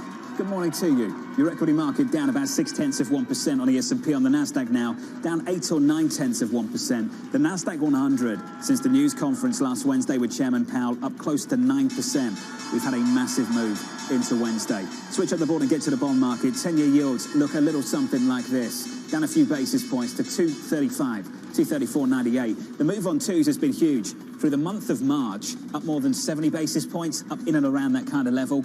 Jim Reed over at Deutsche Bank pointing out we're on course for the biggest monthly gain of the two-year yield, going all the way back to 2004. Twos are down 3 or 4 basis points to 213 on my screen right now. Euro dollar backing down. Euro dollar 109.79, down about 4 or 5/10%, and crude back up more than 4% to 113.88 on WTI. And Brent, quick check of the Bloomberg for you. Brent crude 120.40, up by more than 4% today as well. That's the cross-asset price section this Wednesday at the open. 40 seconds in. Here's Abby. A piece of that weakness that you were just describing for stocks on the open here, John. Tesla and other mega cap tech names. Tesla we have down after surging 8% yesterday. It seems as though investors are pulling back to some degree for some of these, again, big cap tech names. General Mills, on the other hand, popping up 4.2%, a very good quarter. Plus, they raised the outlook. They're managing rising costs very well as pandemic trends of staying home to eat home last. They're passing along rising costs to consumers just fine. You were mentioning oil surging with that Brent crude back above $120 a barrel. Occidental Petroleum, the energy sector, not surprisingly doing very well, up 3.8%. But with yields coming in just a little bit after that phenomenal surge that you were describing, weighing on banks, Bank of America down 1.2%, John. 90 seconds in. Abby, thank you. We're down 0.6%. As Abby pointed out, energy doing nicely, up more than 1%. On energy equities, we're up by 1.2%. Information technology, after a massive move higher, down by more than 1%. A lot more on the bond market, what it means for equities, and the Fed as well. What does a hawkish Fed mean for this equity market? So far, not much at all, Kaylee. Not much at all. Well, at least not in recent days so far since the Fed meeting, John, because what's interesting is you had equity markets down on the year going into the Fed meeting already, down about 5% or so on the S&P 500 as we stand now year to date. What's interesting is that since that Fed decision, that first rate hike and all the hawkish commentary that has come after it, we've seen the S&P 500 rally about 6%. So quite a reversal. What's been interesting the last few days is trying to find an explanation as to why. And if you look at history as a guide, maybe we see. When you take a look at a simple log chart of the S&P 500, yes, Tom Keene, that one would be for you, and you pair it with the Fed funds rate, you can see that by and large through the different hiking cycles since the 90s, equities just continue to go up. The trajectory is still in the upward direction. And to put some firm numbers around that, during 3 of the past 4 Fed rate hiking cycles, equities have actually gained each and every month. For DM stocks posting an average monthly gain of about 0.5%. EM stocks were up about 0.6%. What I would note here, John, is the exception to this, that 4th hiking cycle where that was not the case.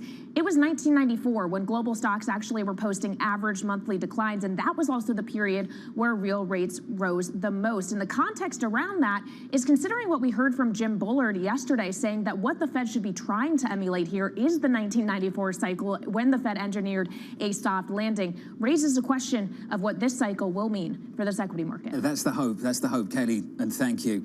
This time yesterday, we caught up with Mohammed Al-Erin. He talked about the relative story and the absolute one. The relative story, equities versus everything else, relative to cash, relative to bonds. Against cash, do you go into cash? Mohammed said, how no. Do you go into bonds? He said, how no. Relative to equities for him still look good. He gets it. In fact, he said, quote, you end up not reducing your allocation to equities, but actually you look to increase it so long as this regime holds. Mohammed went on to say, what about the absolute regime? What about when we start to factor in what is going to happen to this economy and what is happening already? Take a listen to this. We're going to see a global stagflation. We're going to see depression in Russia and Ukraine. We're going to see a recession in Europe. We're going to see stagflation in the US. And we're going to see a number of commodity importing developing countries running into debt problems. I'm not sure if my guests are still with me or if they've run away. They're still with me. Priya Misri. Misra, Vishy Tirupator, and Scott Kuby with us too. Priya, misery is the story right now for me, Misra, forgive me. Priya, that line from Mohammed, depression in Russia and Ukraine, recession in Europe, stagflation in the US, debt problems in developing economies. Is it that bad? Is the year ahead going to be that bad? I mean, that is one scenario. I do think I'm much more concerned about growth in Europe. When I look at the US, I think it's going to come down to, does the Fed engineer that soft landing? I get a little nervous when they talk about 94 as being a soft landing. It was for the economy. It was awful for the market, for the bond market, for the equity market. And that was a function of high volatility throughout the hiking cycle. Remember, they went 20, 50, 75. And it was a scenario where they absolutely went above neutral. Now, I think right now I'm not as concerned because I do think the Fed wants to get to neutral and then reassess. If they signal that they want 10-year real rates positive, they want to get back to 2018 levels, or that they want to go restrictive, I think then the stagflation scenario becomes much higher. If they are serious about engineering this soft landing, I would argue they're going to get really nervous as they get close to neutral. As they look at the balance sheet, there was no balance sheet runoff in 94. They realize that also tightens policy. If they are able to stomach a little higher inflation, but at the cost of trying to get the soft landing, I think then equity markets and the economy can handle it. I think it's a question we'll be all grappling with second half of the year. Right now, it's a little easier in a way for the Fed because they're so far away from neutral. This will become the key question as we get close to that neutral level. Which you think is close to 2%. Vishy, Scott hinted at this. Something can be problematic for the market before it's problematic for the economy. And Priya just basically said it in 94. Yes, a soft landing for the economy, but for the market, a different story. Can you pair that up for me? Just go through the two dynamics, what it means for the market, one, and the economy, two. Right.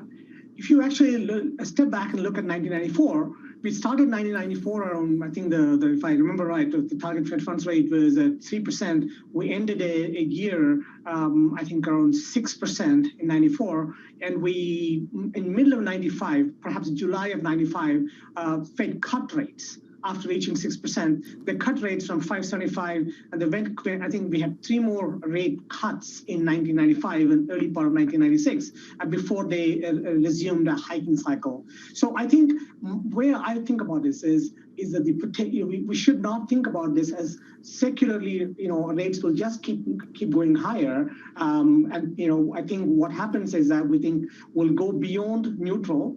And at a point of reassessment of where it is, I wouldn't be surprised at some point in the not so distant future, we might actually see a cut, and then perhaps another hike, things like that could happen. So I think the Fed needs to be, and I expect them to be nimble as the underlying conditions change. But first, we need to get past neutral. And if you think about that, one thing that we have now that we did not have in 1994 is this massive balance sheet.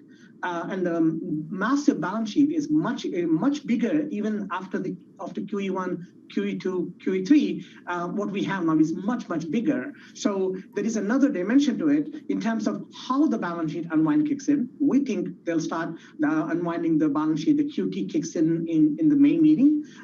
But how much, how fast will the kick in will be something that we need to pay close attention to. John Riding thinks the mistake has already been made. Scott Kuby, Mohammed said the central bank appears to have a choice between risking a recession or prolonging inflation. It's that binary. Pick your poison. It's one or the other. Scott, do you see it the same way? I think at one level, yes, but at another level, I think there's some things that could really help the Fed out. More people coming back to work, increased supply, the declining COVID cases. COVID really had some inflationary impacts. And if that continues to wind its way back, we could really see some benefit from that as far as the overall challenges to supply chain. I think some of the challenges that the Fed has are, it's hard to manage around a war. That's not in their expertise or in their core zone. It's also hard to manage around some of the challenges that we've seen out of China and other areas where they continue to shut down areas or respond very very strongly to COVID cases while the rest of the world is opening up. So a lot of it's on supply of labor and supply chains healing. That could give us the Fed a lot of help on the inflation front and allow it not to raise rates as much as it might. 9 minutes into the session, equities down about 0.7%. Talked a lot about energy already, up 2.5%. The financials just a little bit softer. Taking a look at that. Back with us, here's Kaylee. Well, John, it's been a really interesting story for the financials this year because by and large, basically until a few weeks ago, the trajectory was down. You had concern about growth, about inflation, about ultimately what that was going to mean for some of those more cyclically sensitive assets. But since that bottom on March 7th, this KBW Bank Index has actually rallied about 10%. Where that leaves us all said and done is still lower by about 0.9% on the year. So the question is, will a more aggressive Federal Reserve and higher rates turn this story around? And when you look beneath the surface level of the financials basket, you'll see that banks are actually lagging other areas like insurance and diversified financials. Of course, for diversified financials, a lot of that's Berkshire Hathaway. You can kind of put that to one side. But for insurance, maybe that outperformance of 7% gain year to date does make sense, considering that is a space that tends to be super sensitive to rates rising. And turning to those rates rising, John, obviously we have seen yields moving higher in dramatic fashion, especially over the last few days. The 10-year yield is now about 86 basis points above where it started the year and 65 basis points above where it started the month of March. Yet the financials have actually been lagging that move in yields. One could argue that is because the move at the front end has been even more aggressive, and as a result, the yield curve has aggressively flattened. But also with that gap, when usually these two lines track each other so closely, trade so much in tandem, it could indicate that the financial sector has some more room to run here, John. Kelly, thank you. We have this debate every single time we see a move like this in the yield curve. What does it mean for the banks? Let's separate this up. What does it mean for profitability at the banks? And what does it mean for the multiples of the banks? What does it mean for the actual earnings of the banks? And what does it mean for attitudes of the investor towards the industry group? Bank of America wrote this: in the 90s, S&P 500 banks' earnings were 80% correlated with the yield curve. The banks have changed. Correlations have dropped to 17% since the year 2000. Bank of America go on to say, but the sector's PEs still move in lockstep with the curve, an overly simplistic reaction that ignores history and fundamental sector changes. So, Scott, I'm going to come to you on this. What matters more, the yield curve and what it actually means for earnings, or what it actually means for investors and how they allocate to the industry group? Because it's all well and good you and I saying banks have changed. It doesn't matter to the earnings like it used to, but ultimately if the investor, the end investor, the group of investors still believe that it matters to the banks, they're not going to be in them in the same way. You know, I always try to sort the short term from the long term impacts, and I think what we're going to see is it continues to get back to the key earnings and key sensitivities of those, and that's going to drive it. Now, these short term reactions, we saw it with the 10-year Treasury, you know, in the recent months or recent weeks where it went down and shot right back up again. There's going to be a lot of volatility as investors are nervous. They're not experiencing. We're talking about 1994. That was a long time ago. That was before I was a professional investor to go back, and I've been doing this a long time. So going back to all these different histories and different applications, tough for investors to manage. Expect a lot of short-term volatility. Stay focused on long-term, and you're going to end up in a better shape. Priya, this is going to sound like a real yield time question. 2s, 10s, in and around 22. What do we get to first, 0 or 50? I think we could get to 0 in the near term because the Fed has not told us much about QT. I go back to Vishy's point. It's such a huge deal, QT or balance sheet runoff. We don't know the caps. We don't know how long they're going to phase it in. So the market doesn't know how to price in QT. If we were getting QT details right away, I think we would get to that 50. But right now, it's all about hikes and 50 basis point, how many 50 basis point hikes we have this year, which is putting upward pressure on the 2-year. Once we get QT details, which we think we'll get in May, I think then the long end will start to participate in this move. Vishy, do you agree? Is it too difficult to make a year-end call on the yield curve? I think it's difficult at the best of times anyway, without a deeper understanding of what's going to happen with the balance sheet? It's certainly difficult. We have made the call. And we will be nimble and think about how, depending on as the more details emerge. As of now, we think that the year end will get to the 2-year will get to 275, and the 10-year would be at 240 is our base case. So we expect to see a meaningful inversion between 2s and 10s that goes all the way to 2 years from 275 to 240. that is what we are thinking. So Vishy, that's a big call. Let me jump in. Vishy, what damage does that do to broader credit? Do you think it damages appetite for broader credit when you start to see that dynamic evolve in the way you expect it to? So I think we need to distinguish between credit in the context of fixed rate credit and floating rate credit. So the credit is starting in a much better place now than they were in previous points of when the Fed was at the onset of a hiking cycle. Credit is much better, and that's true in investment grade or high yield and leveraged loans.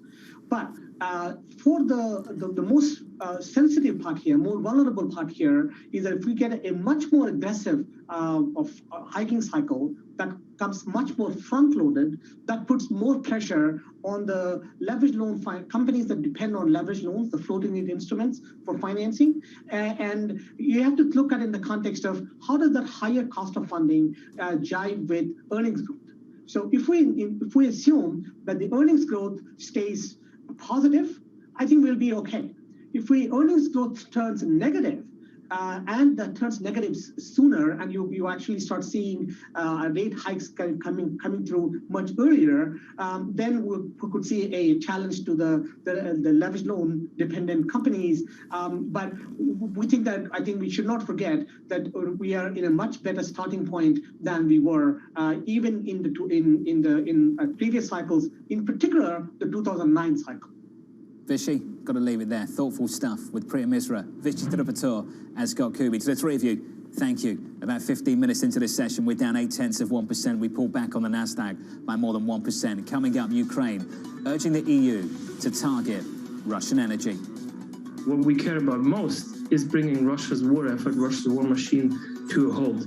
And that could be done by putting them into a serial fiscal problem. And that will be done through an oil and gas embargo in Europe. What sanctions could mean for prices in Europe and beyond. That's next.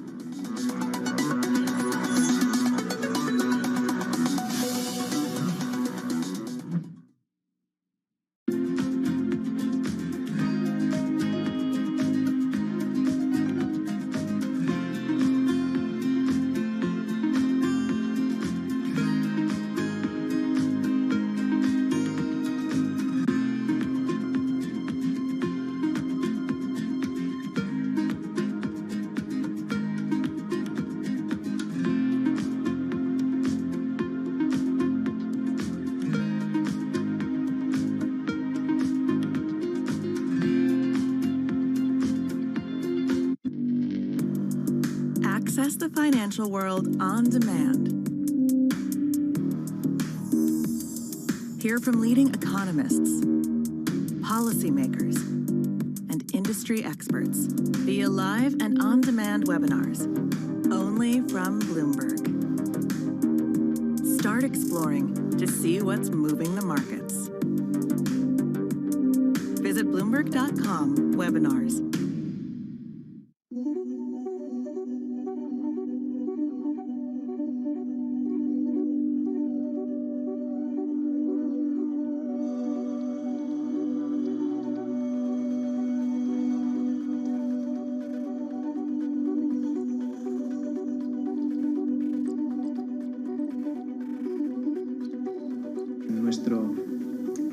Nuestro experimento, no hemos pintado todos los edificios de blanco, sino estos más asequibles de pintar.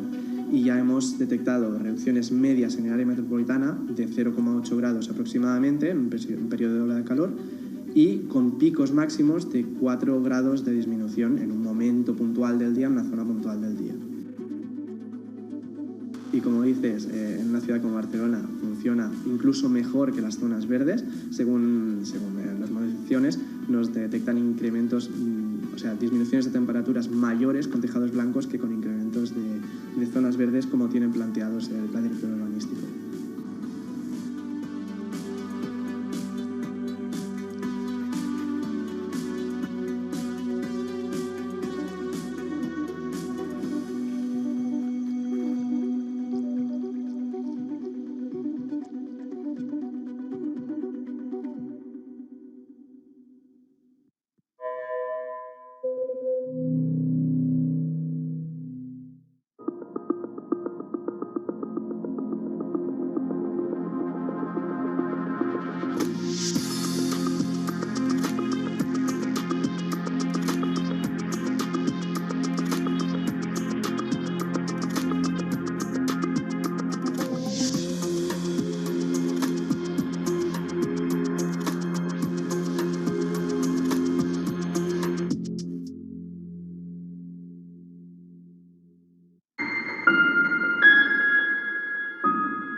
What we can do is put pressure on the Russian regime economically. That means increasing further sanctions as far as the revenues from oil and gas sales to Europe are concerned. So an oil embargo, a gas embargo would really help in the sense of bringing Russia's war effort to an end.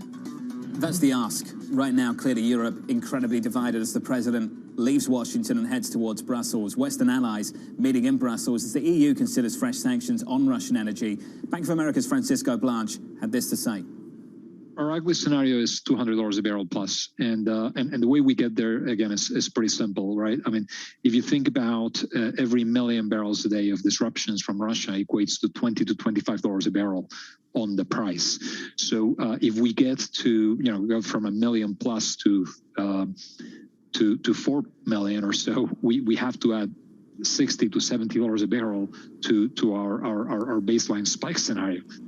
If we can find an agreement, Will Kennedy joins us now from London for more. Will, are you expecting sanctions to ramp up on energy again anytime soon? There's clearly a lot of pressure for that to happen from many EU members, and I think the US and the UK would like to push Europe in that direction. But I don't think we're close to any agreement among EU members. Germany and the Netherlands, Hungary, all remain opposed. For Germany, which gets a huge proportion of its oil through a pipeline from Russia, it would be extremely disruptive. So pressure is building.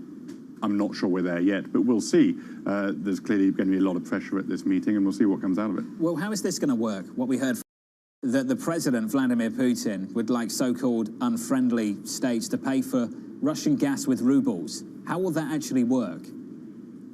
It's a really interesting question, and I think everyone's trying to unpick that now. The gas market has rallied more than 20% on that news, and Brent is a lot higher. Presumably, buyers would have to open accounts in Russia and purchase rubles to complete their transactions. I think there are two questions. One, will that be allowed under the current sanction regime? And two, has Russia breached their contracts by insisting on this? It's clearly an escalation. It's clearly more evidence that both sides are starting to use energy in this conflict as a weapon. When the war started, there was clear effort on both sides to carve out oil and gas flows. Europe wanted to avoid maximum economic disruption. Russia wanted to be seen as a reliable supplier and protect its revenues. That's clearly changed over the last 4 weeks. Both sides are starting to use energy as a weapon. Will Kennedy, it's a good final point. Thank you, sir. Even if it is a breach of contract, the issue that the Europeans have, typically if you have a breach of contract, you get to go somewhere else, right? You get the choice of finding someone else to do business with, and the Europeans, particularly Germany, don't even want to look at that at the moment. In fact, they can't make that decision, even if they do want to look at doing that. It's about cutting dependence. That's the phrase you'll hear. Cutting dependence, not banning, cutting dependence.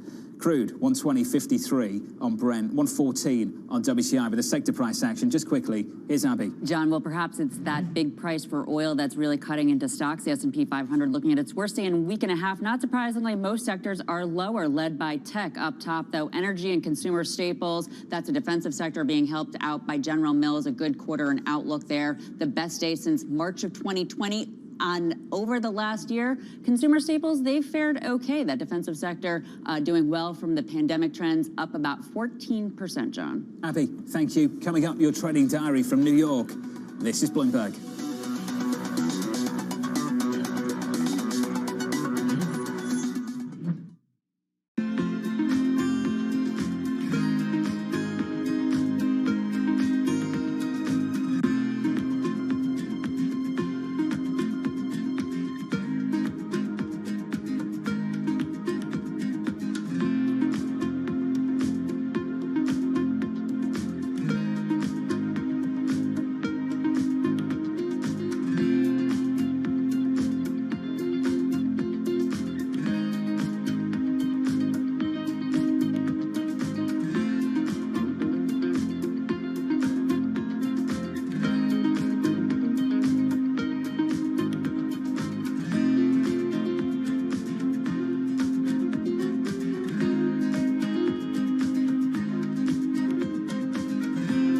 Happening on Wall Street. It's the basic law of economics. The Fed is telling us this is transitory. Need to catch up? This is Bloomberg Wall Street Week. I'm David Weston. We've got the information and insights. David, you just hit the nail right on the head. From businesses most influential and instrumental. And that's the way you run good risk management. But we need to invest in our systems. Bloomberg Wall Street Week premieres Friday with replays all weekend on Bloomberg Television and Radio.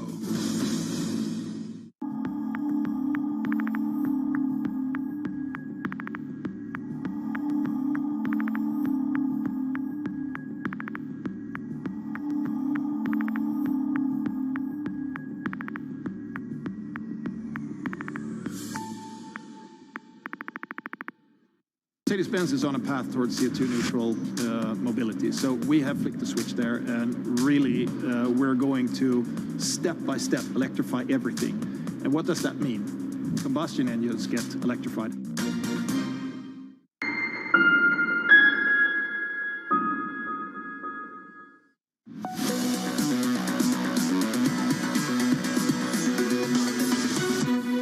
About 25 minutes in here, equities are pulling back 0.75% on the S&P, and the Nasdaq down a little more than 1% after a really big rally since Wednesday, really, after Chairman Powell spoke. We just kind of melted higher, particularly on the Nasdaq. We pulled back just a touch. The move in crude, one to watch. WTI and Brent pushing through 120. WTI crude through 114 as Russia tables this, the idea that unfriendly states will have to pay for Russian gas with rubles. That's an extra part of the energy story to think about. That's the price action. Here's your trading diary. This is what things look like through the next few days. New home sales at the top of the hour. EIA crude oil inventory report, 10:30 Eastern. US Treasury auctioning 16 billion and 20-year notes at 1 p.m. Fed speak continues. Daly, Bullard, Kashkari, Waller, Williams on deck throughout the whole week. President Biden meeting with allies in Brussels tomorrow, then on to Poland to meet with his Polish counterpart on Friday.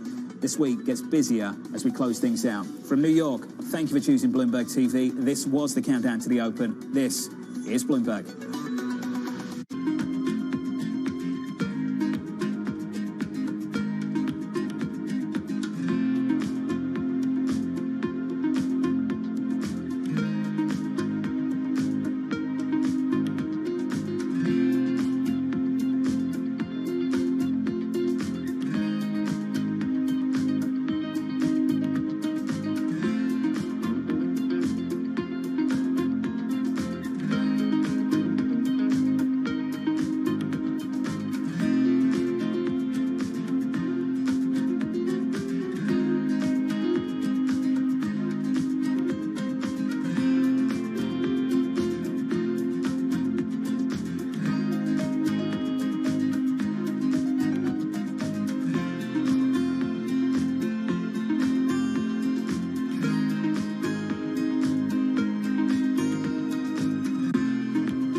The Omicron variant and the latest wave have an impact on not only consumer trends, but your business. And do you expect the booster shots to make a difference? Yeah, booster shot will make a huge difference. I think it's been accelerated by the huge leadership of the current Prime Minister Kishida.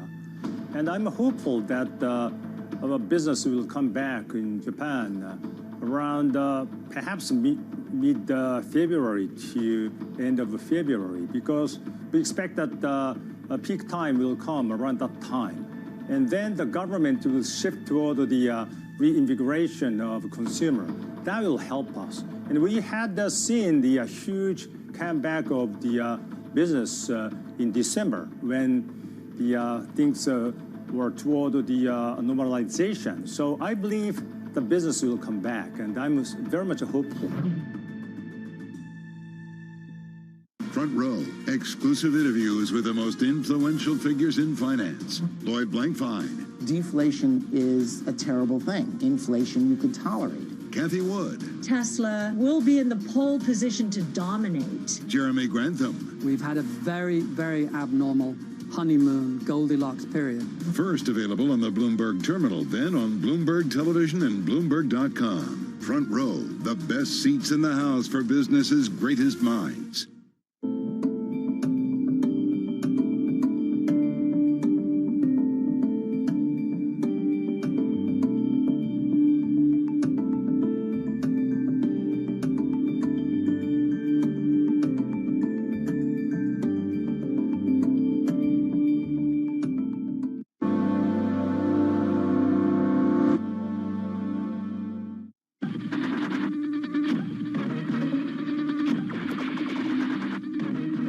Pepsi's Number Fever campaign in the Philippines has probably gone down in history as one of the biggest marketing disasters in history, mainly because of a human error that led Pepsi to print more winning caps than they planned. The resulting chaos caused riots, civil unrest, and even deaths. Reporting this story took over a year, and it resulted in me flying to Manila in the Philippines to meet unlucky winners and to find out exactly what happened back then in the 1990s.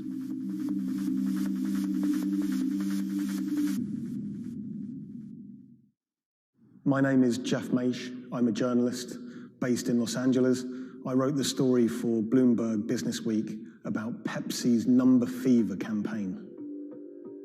The Philippines is a really interesting country. It's made up of thousands of islands, and it's also a country that's very heavily influenced by America. American culture is everywhere you look in the Philippines. They're obsessed with Frank Sinatra music, for example. They love all things America, and that extends to their love for soft drinks, Pepsi Cola, Coca-Cola. In the 1990s, it was everywhere. Pepsi and Coca-Cola were embroiled in what is now known as the Cola Wars.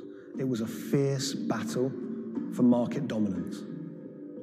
Number Fever was already a really popular promotion. It had been rolled out in America to great success. And so Pepsi decided to roll it out internationally, particularly in Asia. They thought it was the answer to their problems. They thought it could finally help them beat their biggest competitor.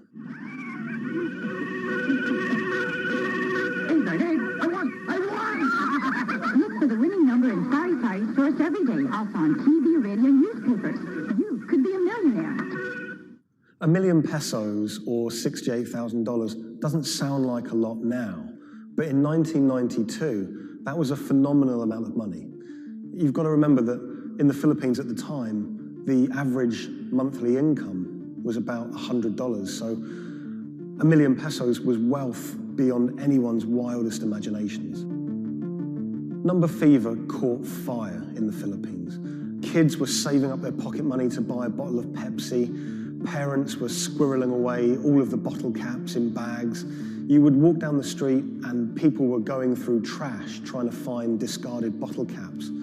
It was a national phenomenon. Pepsi boasted that half the population of the Philippines was playing it. Number Fever boosted Pepsi's sales every month from $10 million to $14 million. It had a huge impact on Pepsi's bottom line. Number Fever quickly became number hysteria. Maids were being jailed for stealing their employers' winning bottle caps. There was even some murders over winning bottle caps. People were fighting in the streets over these caps. There were signs that there were going to be problems with Number Fever very early. Pepsi had rolled out the competition in Chile, and a garbled fax had caused some kind of problem with the winning number. They'd announced the wrong one in Chile, causing riots. There were signs that there could be big problems ahead if they didn't keep their eye on the ball. So in 1992, Pepsi decided to extend the campaign in the Philippines, and they announced that the competition would go on for a few more weeks. One night, on the television news, they announced the latest winning number, 349. The problem was, 349 had already been allocated as a non-winning number in earlier campaigns. So there were literally hundreds of thousands of bottle caps with 349 just floating around the Philippines. Hundreds of thousands of people all across the Philippines, thousands of islands, were finding winning bottle caps. 349, 349. Some people had 10 lucky 349 bottle caps. People were dancing in the streets, celebrating. They thought their problems were over. They were millionaires. It's still not certain exactly how many winners there were of lucky 349 bottle caps, but we know that Pepsi printed over 600,000 of them. Pepsi realized very early that there was a problem. Hundreds of people started arriving at their bottling plants with their lucky bottle caps. They realized something was seriously wrong. Pepsi tried to solve the problem by offering a small token donation to anyone that brought a lucky bottle cap to their bottling plant. But it wasn't enough. People didn't want just a handful of pesos. People wanted their million peso prize. Within a year, violent protests and riots outside Pepsi factories would leave dozens injured and 5 people dead. At one Pepsi factory in the Philippines, a grenade was thrown through the window. It killed 3 Pepsi employees. Anacita Rosario was a school teacher living near Manila in the Philippines. She was one of the tragic victims of this whole thing. She was walking to a nearby store to buy some rice one day when a Molotov cocktail was thrown at a Pepsi truck in a violent protest. It bounced under the truck and exploded. It killed her and an innocent bystander who was just a child and injured many others. When I was in the Philippines, I tracked down Anacita's daughter, Cindy, and her husband, Raul. It was clear to me that they were still very upset by the whole thing. You know, a family had been ripped apart by this competition. And Raul told me that he'd never remarried. He'd told me that he'd gone to meet Pepsi executives after his wife was killed. And he was angry. He said to them, you know, this wouldn't have happened if it wasn't for you, if it wasn't for Number Fever. The biggest revelation from my reporting was rumors that Pepsi was somehow involved in bombing their own trucks.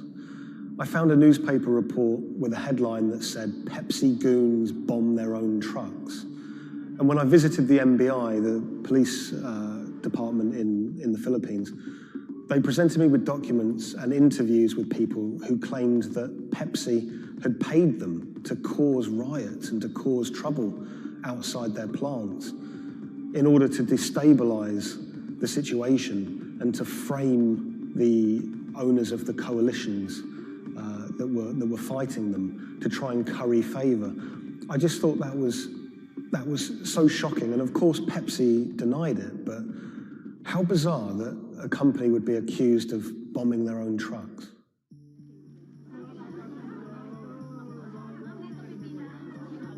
The contest had sparked so much anger in the Philippines because it landed at just this really weird time in the Philippines' history. It was during a crazy election that was racked with allegations of fraud. The Philippines was in a kind of love-hate relationship with America. They loved, obviously, the American aid and finances that was pouring into the country, but at the same time, they yearned for independence. They wanted to be their own country. Vicente Del Fierro was a local preacher living in Manila, and he hated the Number Fever campaign. Del Fierro thought Pepsi's Number Fever campaign was just one of the many ways that America was asserting its dominance over a third world country. He hated seeing his fellow countrymen get ripped off, in his eyes, by this huge multinational American company. He wanted justice. Del Fierro rounded up over 800 winners of 349 bottle caps, and he got them all together to sue Pepsi for over $400 million to be divided between those holders of lucky bottle caps. Del Fierro took money from some of the people who could afford it. They paid him 500 pesos to help with legal fees, but for people who couldn't afford the money, he would just represent them pro bono. The alliance, they say, is to build up pressure on Pepsi. And so you see people marching in the streets. So we have mounted our own campaign, even in the U.S. He flew to America and he hired 2 consumer lawyers here in America to take on Pepsi. He had a meeting at Pepsi's headquarters to try and resolve the problem, but he said he wanted to take it all the way to the highest courts in America. When those cases were heard, In America, those courts decided that this was a problem that should be heard in the Philippines, not in America. Back in the Philippines, Del Fierro continued his case in the Filipino courts. At one stage, there were arrest warrants handed out for 9 Pepsi-Cola executives, which he saw as a big victory. We don't know if those arrest warrants were ever upheld, but it made newspaper headlines across the country. Pepsi did not take kindly to Del Fierro's campaign. They tried everything to shut him down. They sued him for libel. My father had to attend 3 times a month for a branch 145 and another hearing for the branch 113, also 3 times a month. Also, there was a time my father was hospital due to heart failure. Still, he had to attend the 2 branch hearing. Otherwise, for not attending, the judge will issue a warrant of arrest to my father. My father passed away January 13, 2010. After staying for almost 1 year in the hospital, he died of complications due to heart failure. After the death of my father, I was inspired to do the website. PepsiCo will be remembered for what they did to the consumer in the Philippines and to my father. When I reached out to Pepsi for comment for this story, they claimed that they didn't have access to anyone who was working at Pepsi that was around in those days. They also said that during COVID-19, they didn't have access to their documents about this, but you know, they were very careful to say that they were sorry for everything that happened, and we do know that Pepsi did try everything to try and make this right. The Pepsi number fever disaster cost the company millions. We know that they paid up to $10 million in those goodwill payments, but the financial effect could be much greater. After the disaster, we know that Pepsi sales dipped. They were overtaken by Coca-Cola again. Pepsi's number fever disaster changed the legacy of that soft drink in the Philippines forever. Some people of a certain age won't touch it. For many people, Pepsi is a taboo word. A lot of the people that I spoke to were still quite traumatized by their experience, by that experience of winning $1 million pesos, losing it, and then returning to their normal life in poverty in Manila.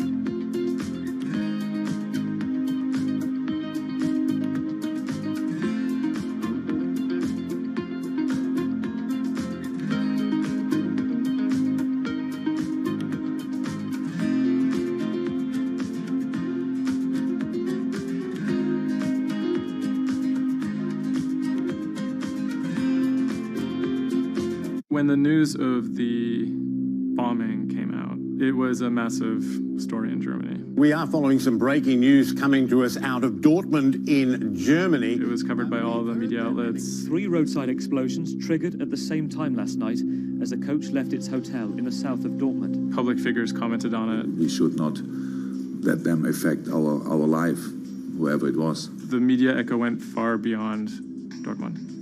I think it was front page news in every single big paper around Europe.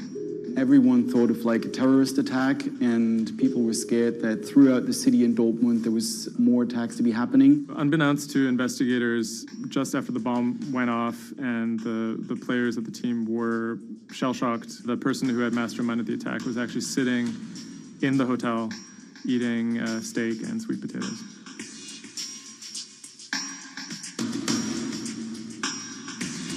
My name is Thomas Rogers. I'm the journalist who wrote the article, The Get-Rich-Quick Scheme That Nearly Killed a German Soccer Team.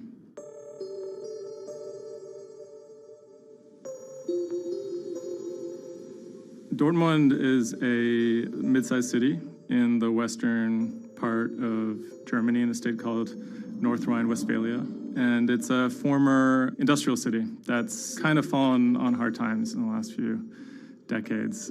It was severely bombed in the war, so the center of the city is quite stark.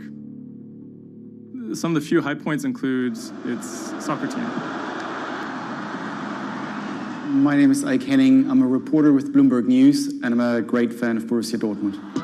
Dortmund fans are super loyal.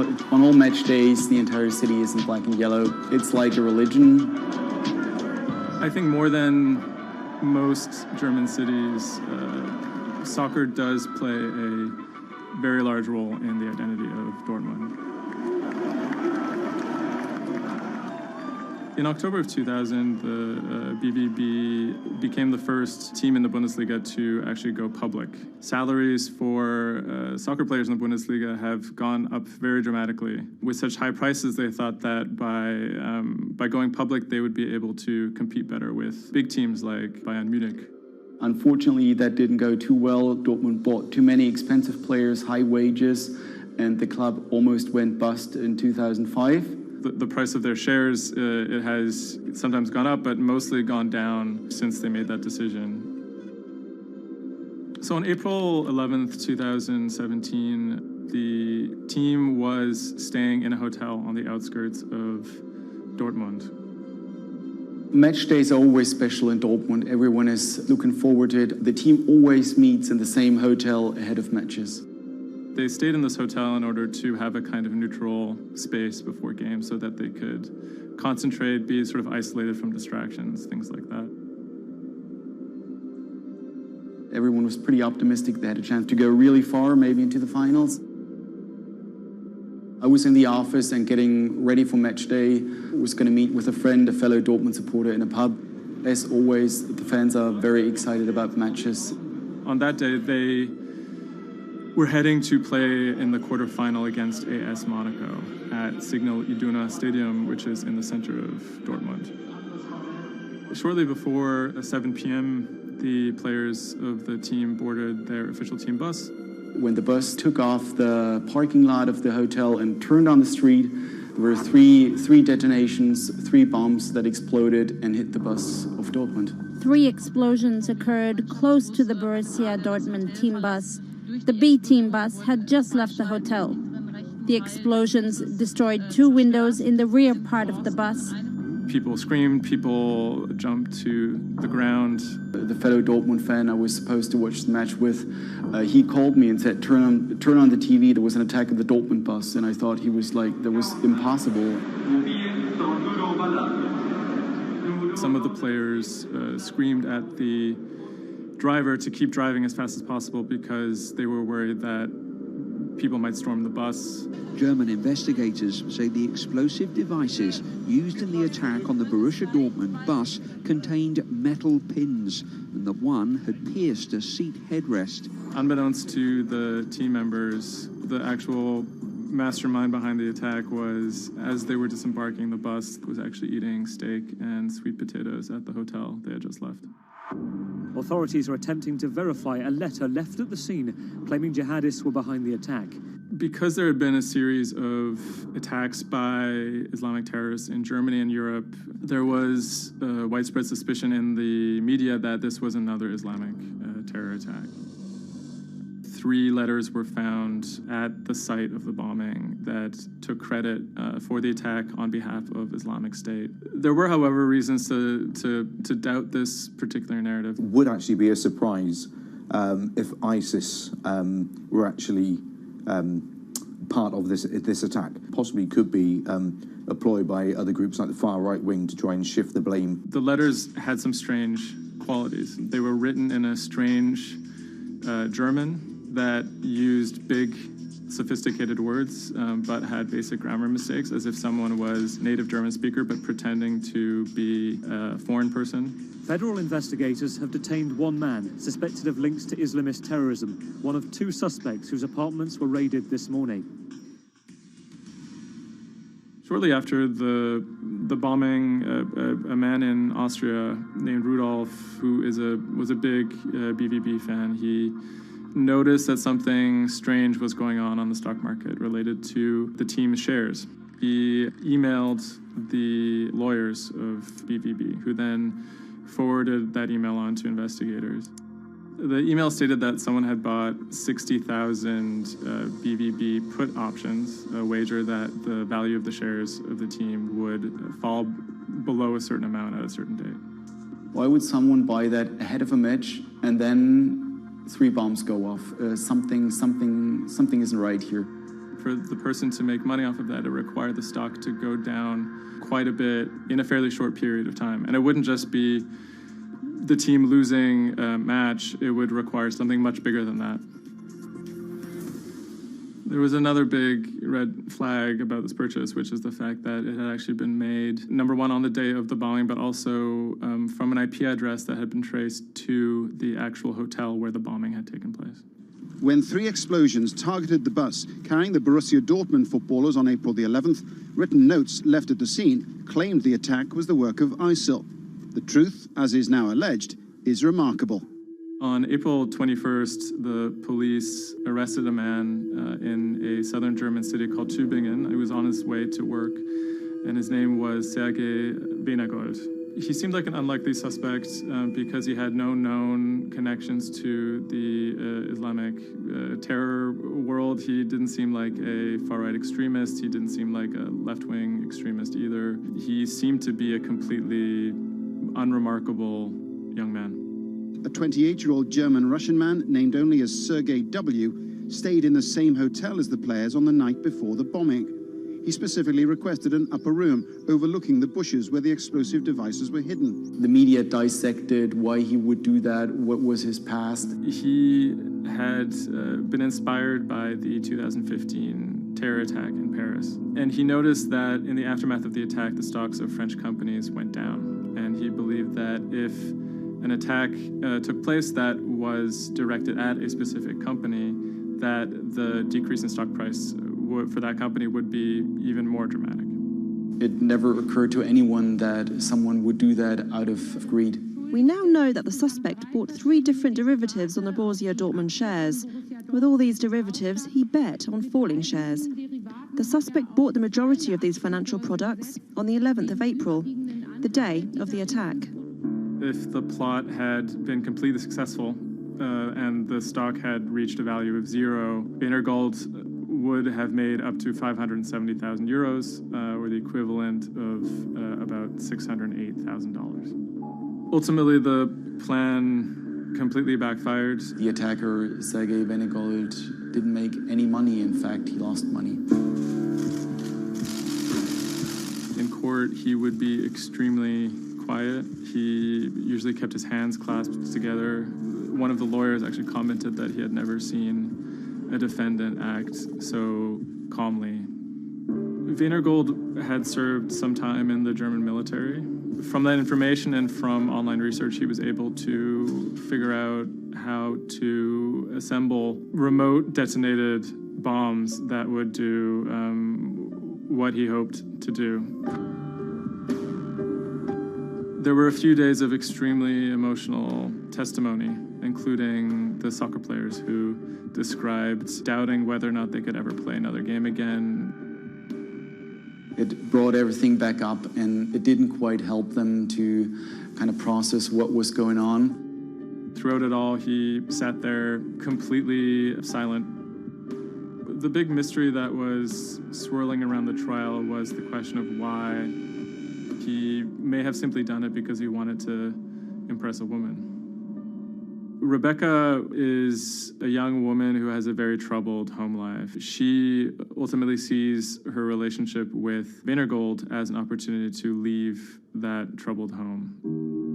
Venergold is a Russian immigrant to Germany. He speaks with an accent. He has anxiety in large groups of Germans. She begins to resent the fact that he has these fears and feels a little bit trapped. Rebecca attempts to dump him on multiple occasions, and he threatens to commit suicide if she leaves him. Venergold apparently told Rebecca that she would soon be seeing a surprise. After being dumped via text message, he apparently began planning for this attack in earnest. Gold was charged with 28 counts of attempted murder, which carried a maximum sentence in Germany of life in prison. He claimed that he had nothing to do with the attack, but as time went on, he admitted that he had actually been the person who had built the explosives and had set them off. But he claimed that he didn't want to actually kill anybody. Ultimately, Gold didn't receive the harshest possible sentence. He was given 14 years in prison, but it's still a considerable amount in.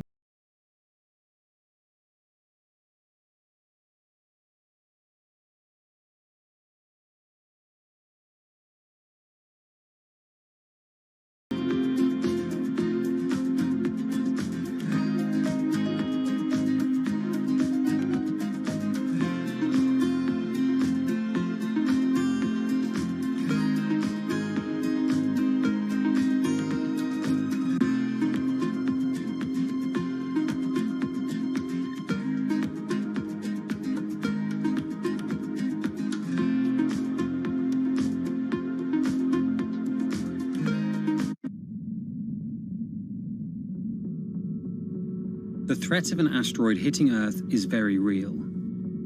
If it's big enough, it's also very final. These are very, very infrequent events. The probability is not zero, though. A blinding flash of light streaking across the sky. About 100 tons of space rock falls on Earth every day. Most of it is so small it burns up in our atmosphere or lands unnoticed away from major populations. No human in the past 1,000 years is known to have been killed by a meteorite, and according to NASA, no large object is likely to strike the Earth any time in the next several hundred years. However, one thing is certain: we haven't found them all. There are thousands out there, and we don't know where they are.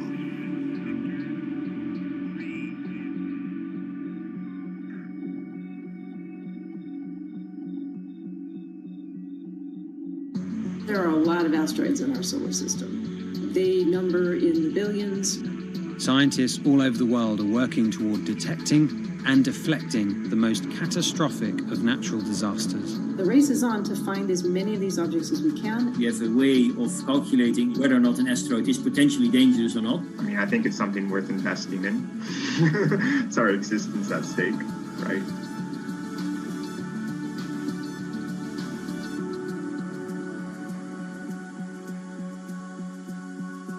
Amy, let's get this one out of the way. It's probably the question you get asked the most, but how scared should we be?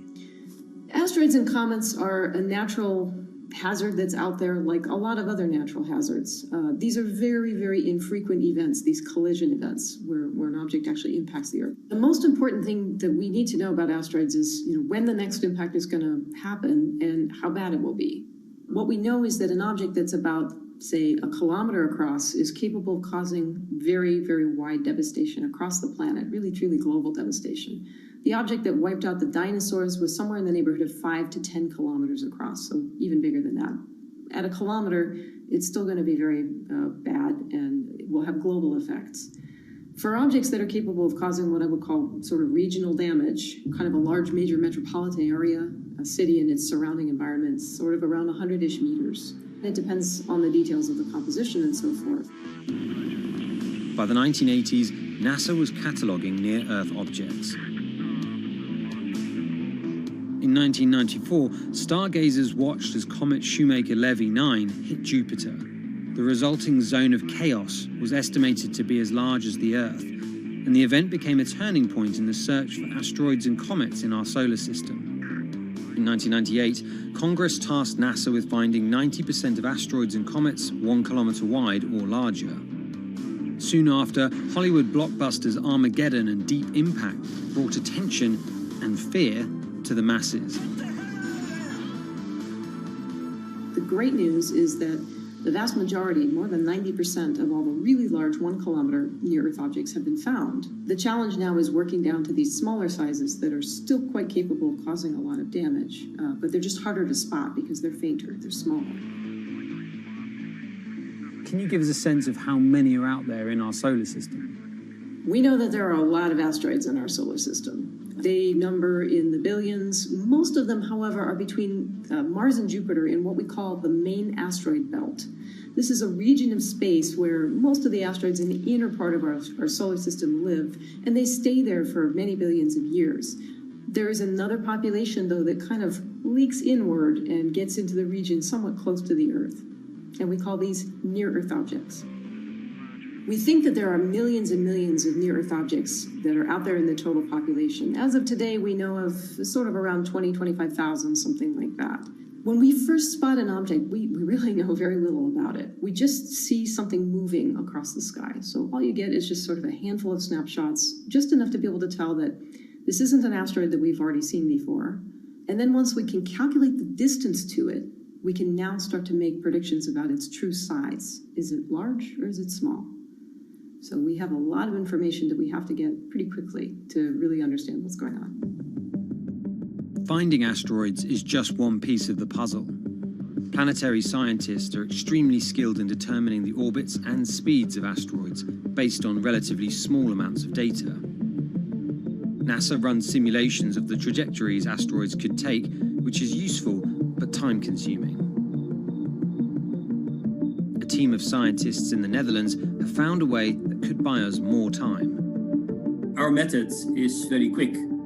So you can very quickly get an assessment of whether or not the object is dangerous or not. If you look at the classical way of determining the danger of an asteroid, it may take days of computing time on very big machines to determine this hazardousness. The current problem is that there's just too many asteroids out there to spend a huge amount of computational power on all of them.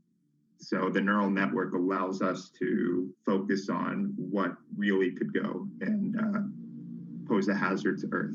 A neural network is a computing system that mimics the way the human brain operates to find underlying relationships in a set of data. By training the network in this way, you train it in recognizing those objects that are most likely to hit the planet. And once it's trained, you can apply this network to all the unknown asteroids. And then you can make a selection and saying, hey, these are the ones which appear to be having orbits similar to the ones which we know are hitting the planet. That doesn't mean that they do, but it only means that they look very similar to the ones we know they do. What else did you find? Should we be particularly concerned about anything? One thing that we did find is that our neural network was able to go and identify a handful of asteroids which weren't considered potentially hazardous, that when we went and integrated them forward in time, they came quite close to Earth. We find a handful which were not detected before or not considered being dangerous before, and we think they are potentially dangerous. It's very hard to simulate kind of going forward in time an asteroid that's going to hit Earth because, well, the Earth is really small. And space is really big, and then you have to have very exact parameters to shoot an asteroid that goes and hits exactly Earth. And then Simon had the ingenious idea of not even trying to do that and just launching the asteroids from Earth's surface and integrating backwards in time. It's very hard to make it hit. So you need a lot of calculations which all end up in nothing. And the idea was then let's not do that. This is basically what NASA is doing. NASA is taking an asteroid, making multiple copies of them, shooting them all forwards in time, calculating their orbits, and then see what fraction sort of gets close to Earth. Not even hitting Earth, but getting close to Earth. And that they call it a potential impactor. So you calculate the solar system forwards in time for, let's say, 1,000 years.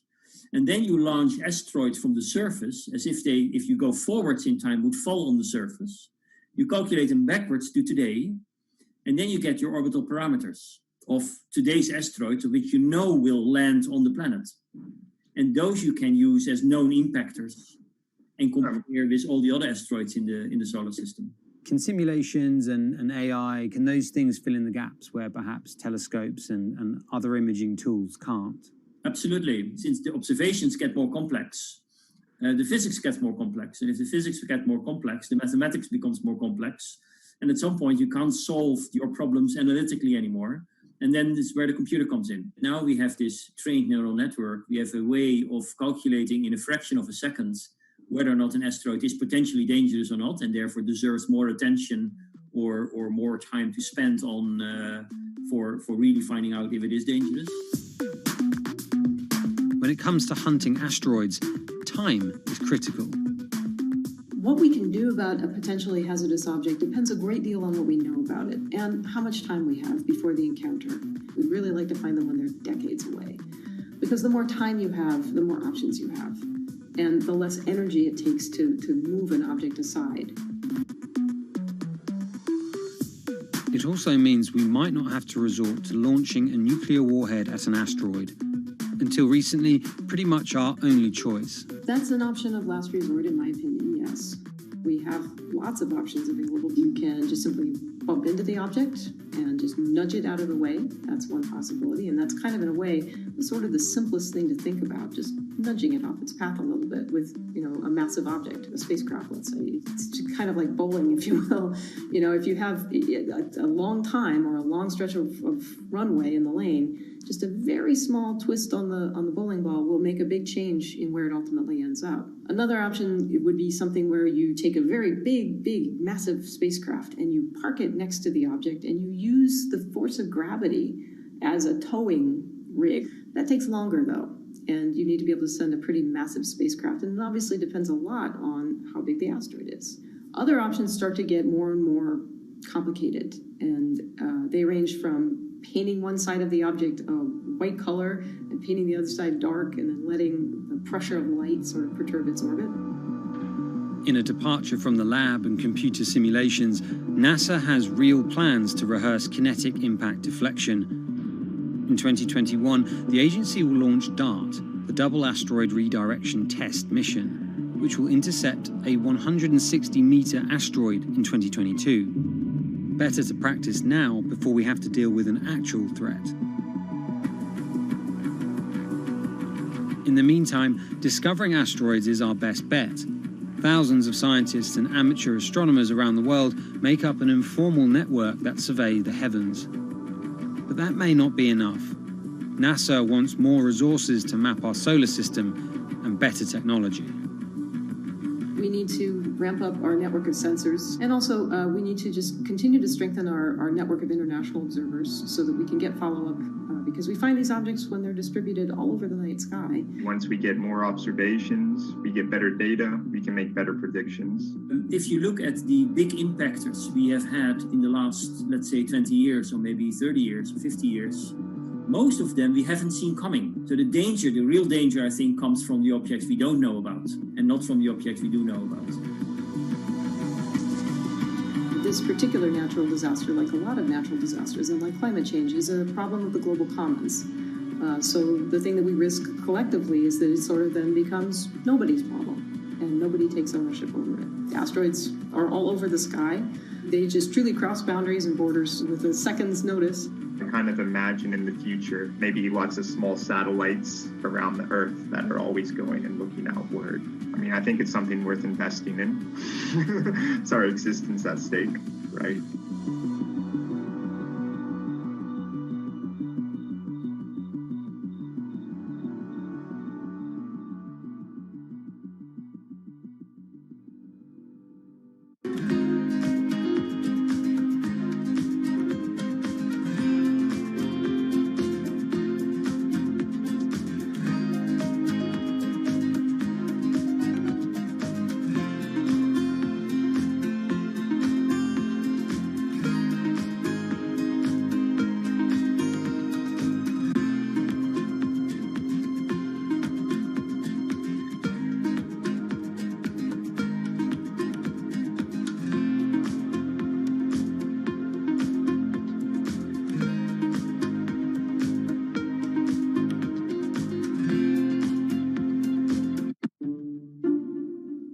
The pandemic has affected everyone in different ways.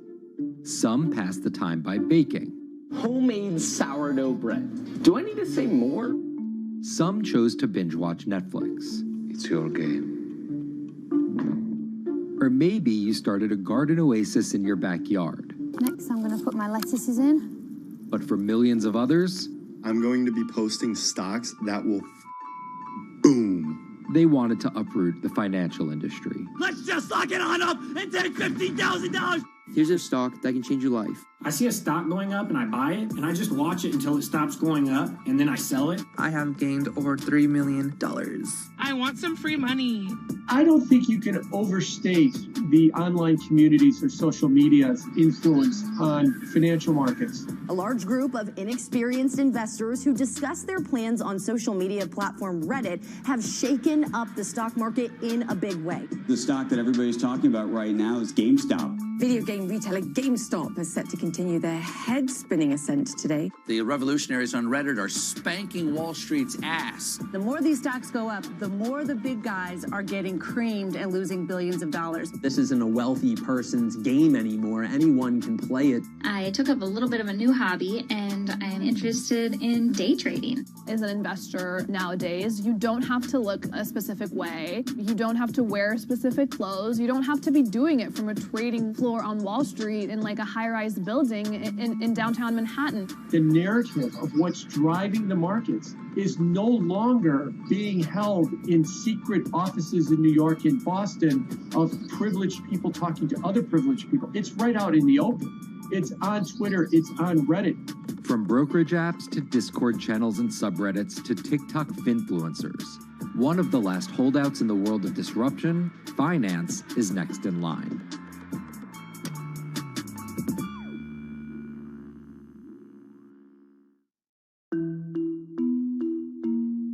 Investing should be as ubiquitous as shopping online.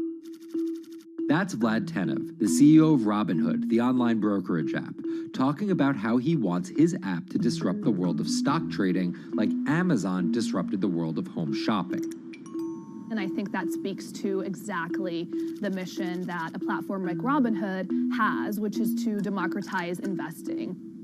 Robinhood was started in 2013 by Vlad Tenev and Baiju Bhatt in, where else, Silicon Valley, as an alternative to the big brokerages, but with one big difference. As they were building the social network around finances for people, they realized that there was a gap in the market and that free trading could become something that they could bring to the markets, they could disrupt the industry. While no-fee trading is industry standard today, it was unheard of when it was first introduced. The online brokerage industry was really innovative when they came on the scene 10, 15 years ago, but they kind of stopped innovating where you haven't seen those commissions come down beyond $5 or $6 or $7. Robinhood think that by offering zero commission that they're going to push people onto this platform. And on top of no-fee trading, the customers Robinhood was courting have been long overlooked in the world of finance. So the typical customer of a Charles Schwab, for example, is putting a lot more money in that brokerage account than the typical customer at Robinhood. Even today, with all of its popularity, the median account size is about $240. There's Fidelities and the Schwabs and the E-Trades of the world. They look down their nose at those kind of accounts. I don't want a $1,000 account. They're just a headache. I want a $100,000 account. And this is key here, right? Because the thing about Robinhood that's different than every other single brokerage platform is how easy it is to use. The design of the Robinhood app really has in mind a user who might be coming at this absolutely cold. The fonts are very well sized, the shapes, the colors, all of that is something that the founders of Robinhood paid really close attention to. And by creating an interface that catered to a newer investor, they were able to gather a pretty healthy group of customers. And by 2019, they had about 10 million customers. Those 10 million customers were a huge success story for Robinhood, but no one could have predicted its explosion after the arrival of COVID-19. Remain indoors to the greatest extent, and 100% of the non-essential workforce must stay home. What we saw when the pandemic hit was the growth of Robinhood users absolutely turbocharged. And oddly, you saw this surge in interest in stock trading. Then they saw the absolute surge in 2020 in customer growth. And now, by many accounts, they have more than 20 million customers, which is pretty extraordinary. So the next step for them is to figure out how to monetize those users and how, even with their small account sizes, to get them to grow with the company and, as it releases more products, come along with them.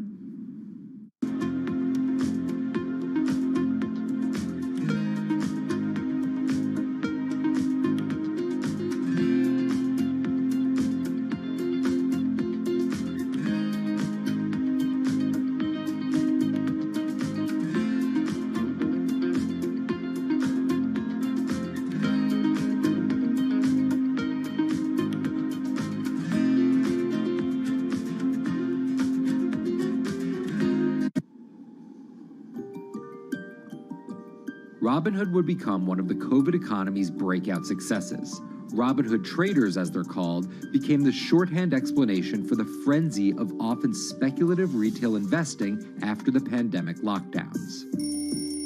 Kids wake up in the morning, they go on Robinhood. They're, in the shower, they check Robinhood. Kids are learning how the stock market works at 18 while they're at school, checking their phones in between classes because notifications pop up telling them what their stocks are doing that day. With these new tools, millennials and Gen Z are investing in the market in ways their parents could have never even dreamt of. That is sort of key when we talk about the divide between older and younger generations, is that the younger generation was exposed to so much more information and tools at their disposal to do what they want in the market. The older generations, you never had the technology or the cost structure that you could play the markets like you can today. So you were stuck with giving your money to a professional investor and paying them a fee to do it.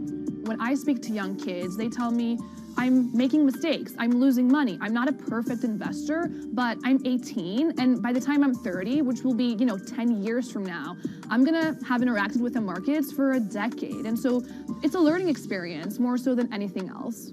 And you can look at it and you can say, wow, that's risk-taking, that's dumb, but if you could possibly shave 10, 20 years off your working life versus adding 5 years, I don't think you can fault people for that. But Robinhood is only part of the puzzle. Sure, you can trade on it, but without research, information, and data, you're just blindly throwing darts at different stocks and hoping to strike it rich. Wall Street forever has always run on what we now call narratives or memes. People telling rumors to each other have been around for 100 years. On Wall Street, information is its own currency. Historically, either you had it or you didn't. And the people who had it had a huge advantage. In the past, those narratives and memes didn't have a network effect. It would be one person telling another person over the phone. In fact, when I broke into this business in the 80s, a lot of people used to complain that they weren't on the call list to get those ideas. Social media changed all of that. Fast forward to 2021, that's being done on the internet now. And that's being done on Discord and Twitter and StockTwits and Reddit. And the impact is very similar, but orders and orders of magnitude larger.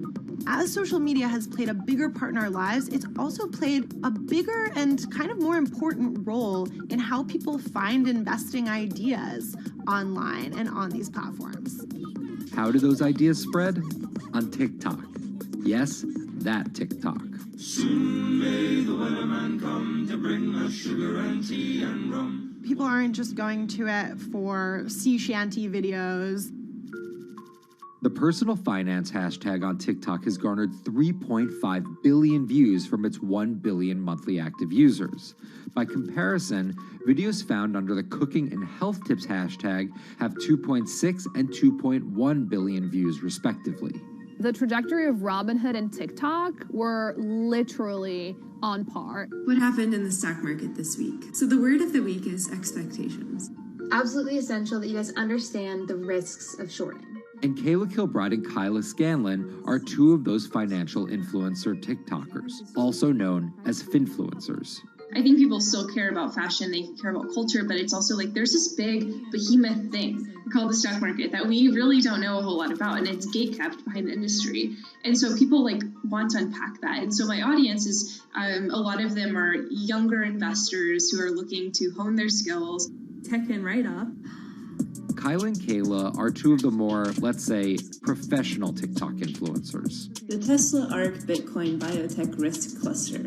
I've been trading since high school, and it was a really interesting way for me to fill out my decision-making frameworks and to think about thinking. And I think that the more that we can have people thinking about finance, the better that we're going to progress as a society. I think it's a huge gap in our educational system. If you're going to buy an option for a stock you think is going to go up, it's a call.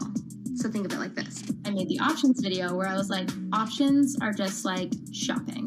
Rumor has it that this pallet's about to go up in price. So if I come in tomorrow, can I still buy it at said price? And a ton of women just like attacked that video and were like, you explain things so much better than my boyfriend or my professor, or like I could sit and listen to you all day. And I was like, this is what I was looking for. But TikTok's algorithm does not reward calm and measured videos about responsible investing. It rewards this. Watch this video for 30 seconds and you'll be rich for the rest of your life. I try not to say the A word, the ALGO word, because TikTok listens to us. The algorithm does impact how you feel. You know, you do notice which videos do better versus which videos do worse. How do you catch someone's attention in less than 60 seconds? And how do you make it something that they're like, I need this in my life? Nearly impossible to do that in 60 seconds. But the people who perfect it are the people that you're going to watch and going to stick around. And where people are sticking around? Reddit. And its nearly countless subreddits about finance. And by far the biggest one of those is Wall Street Bets. There's a lot of social media platforms out there, but Reddit is like the social media platform for finance. Places like Wall Street Bets is where it all goes down. Started in January 2012, it wasn't long before Wall Street Bets adopted a 4chan-like etiquette, leading to their tagline, like 4chan found a Bloomberg terminal. We had all these unexplained stock moves, and we would be grasping for why stock XYZ jumped 20% in a day. And you would look at Wall Street Bets, and you would see people there talking about buying options in that stock, and it sort of, squared the circle, so to speak, and started making sense. And it was at that point that it was like, wow, we have to start paying attention to this. Some people on the platform really spend tons of time, and others are just looking for entertainment and to have a little bit of fun, effectively gambling or looking for an outlet, trying to make a little bit of money. Then on top of all of that, there were stimulus checks. Now, clearly this money is going to people who need to use that to eat, to live, but there's a lot of people who use this money to invest in the stock market. And it's not just stock tips. People quote-unquote YOLO their entire life savings or stimulus checks on a single stock. They post what is called gain and loss porn, screen-grabbing staggering hits and misses on stocks for the entire community to see. I'm about to lose everything. And while some of the people on Wall Street Bets are novice investors, the community contains multitudes. In one respect, what it did show us among these network groups is they are very sophisticated. They're not a bunch of ignorant people talking to other ignorant people. And this is where the pieces of the puzzle all come together to wreak havoc on Wall Street for a solid week in early 2021. It's pretty clear that the combination of more people having retail brokerage accounts and trading apps and more people being stuck at home looking for some kind of entertainment and some kind of community online came together in this very singular way. What came together is GameStop. Let's go back to the beginnings of what happened with GameStop a couple of years ago.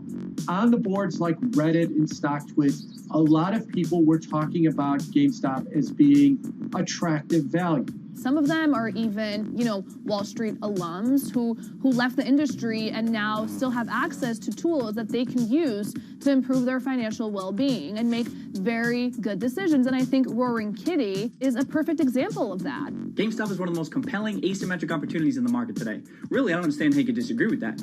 At the same time that this crowd was talking it up, The hedge fund institutional crowd didn't like this stock at all, and it had the largest short interest of any stock in the New York Stock Exchange going into late 2020.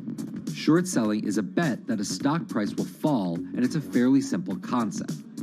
An investor borrows a stock and then sells it. The investor is betting on buying the stock back later for a lower price before returning it to the original owner, pocketing the price difference. What a short seller would tell you is that they almost act as a policeman in financial markets, or they're at least looking for companies that aren't what they say they are. And that can range anywhere from an outright fraud that some short sellers try to expose to just a company that's not worth as much as investors think it is. The problem is, if the stock price rises, the short seller has to come up with the money to buy the stock back. And the more it rises, the more it costs. And that's what's called a short squeeze. And the hedge fund Melvin Capital was on the wrong end of that squeeze. Melvin Capital lost over 50% of its money in the month of January alone, just from being caught in the short squeeze of the stock. This is where the disruption comes in. One of the most wild stories you're ever going to see. GameStop shares absolutely going nuts. In less than a year, the company's stock has jumped from less than $3 a share to almost $350. Cheers, everybody! Roaring Kitty has turned $50,000 or so investment into some $14 million. Whoa! Investors all over social media use the free trading app Robinhood to wreak havoc on Wall Street. They're actually piling on into some of these stocks to really hurt the professional short sellers. And they all used Reddit, Twitter, TikTok, and Discord to tell one another to keep buying and, quote, hold the line and not sell GameStop. People are getting cheerleaded for jumping in, buying at the highs. They're saying, keep going. And it was working too, until Thursday morning, the trading app Robinhood sent out this tweet. In light of current market volatility, we are restricting transactions, including GameStop. People were really angry. Robinhood was supposed to allow the regular people to play the same game these big boys are playing. But instead, we were all taken for schmucks, and they screwed us. Shares of GameStop are jumping again now that retail investors are being allowed to buy shares of the stock. But what we learned is that when people organize online, they have the ability to disrupt the market. And it was a big sign. The ivory walls of the institution aren't as powerful as maybe the institutions thought them to be. I don't know if pumping up GameStop was the best use of billions of dollars, but I think that as a signal to society, it was pretty interesting and powerful. The GameStop saga was so impactful that both Vlad Tenev and Roaring Kitty were called in to testify before Congress to clarify each of their roles in the saga. One thing that's emerged from the congressional hearings is that they're interested in how retail brokerages make money and whether they're keeping the best interests of their customers in mind, but it's pretty fuzzy as far as what they would actually do as a result.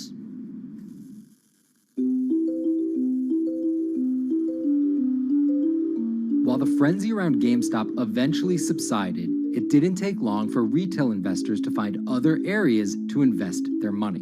Take a look at Bitcoin going bananas over the weekend. Bitcoin forms a brand new all-time high. It was after GameStop started to drop that we saw Bitcoin really go up to over 60,000. How much further does this rally have to run? It's compelling to say that money shifted from one venue to the other. While correlation doesn't equal causation, there's a chart out there showing an inverse correlation on meme stocks going down and cryptocurrencies going up. There's definitely an aspect where people are making money on stocks and then moving, they're agnostic, they're not hedge funds. They can invest wherever the hell they want. It's a classic sort of momentum trade. They're going to wherever the winners are and they're willing to jump on and, ride it.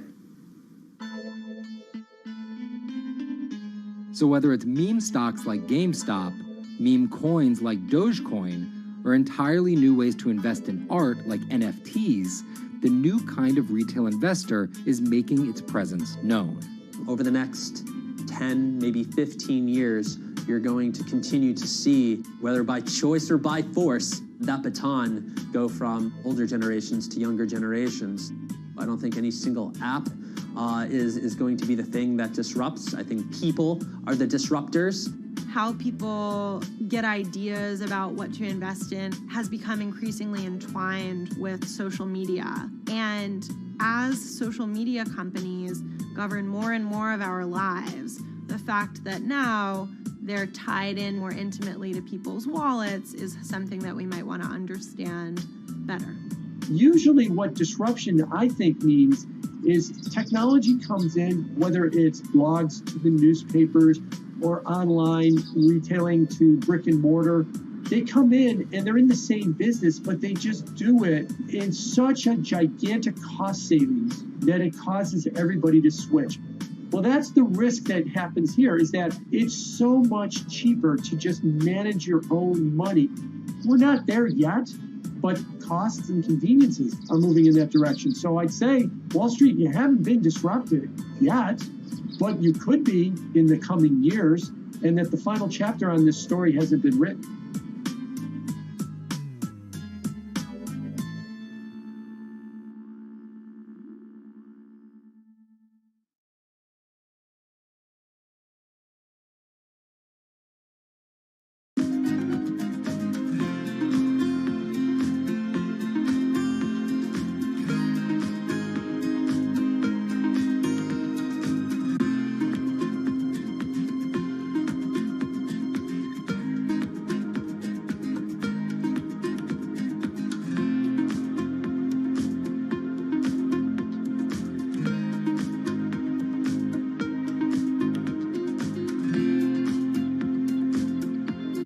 Meet Bloomberg's own David Nicholson. Now, his happy place is out in the field, on the open road. But like the rest of the world lately, he's been working from home a lot more than he's used to. COVID-19 has prompted a massive urban exodus as professionals of every ilk yearn for more space to live and work. As a result, rural areas have exploded, and they're poised to experience a resurgence as more and more families pack up and leave the big city to try out life in the burbs. But there's one problem with that. Not all internet speeds are created equal. Anyone who might need to upload or download large files for a living may not want to pack up and move to that cabin in the woods just yet. Now, David's house isn't a cabin, but it is in the woods, and inexplicably, his internet is workable. My internet is okay. I pay a lot for it. It's around $140 a month. The download speed's great, and the upload speed is terrible, which is really bad for my work because I have to upload these massive files. But I'm definitely one of the more lucky ones in this community. Just a few miles down the road, my buddy has awful internet. It's usually under 2 down and under 0.2 up, so it's often unusable. Some days it's around 1, and other times it'll drop down to about 0.2, 0.3. I just want to be able to have internet at my house without having to go outside the normal ways of acquiring internet. It's really frustrating. We're literally miles, a few miles away from downtown, and it just cuts off. This is a problem, and the solutions are not there yet, because getting high-speed internet in rural areas en masse is something our providers may simply not be ready for.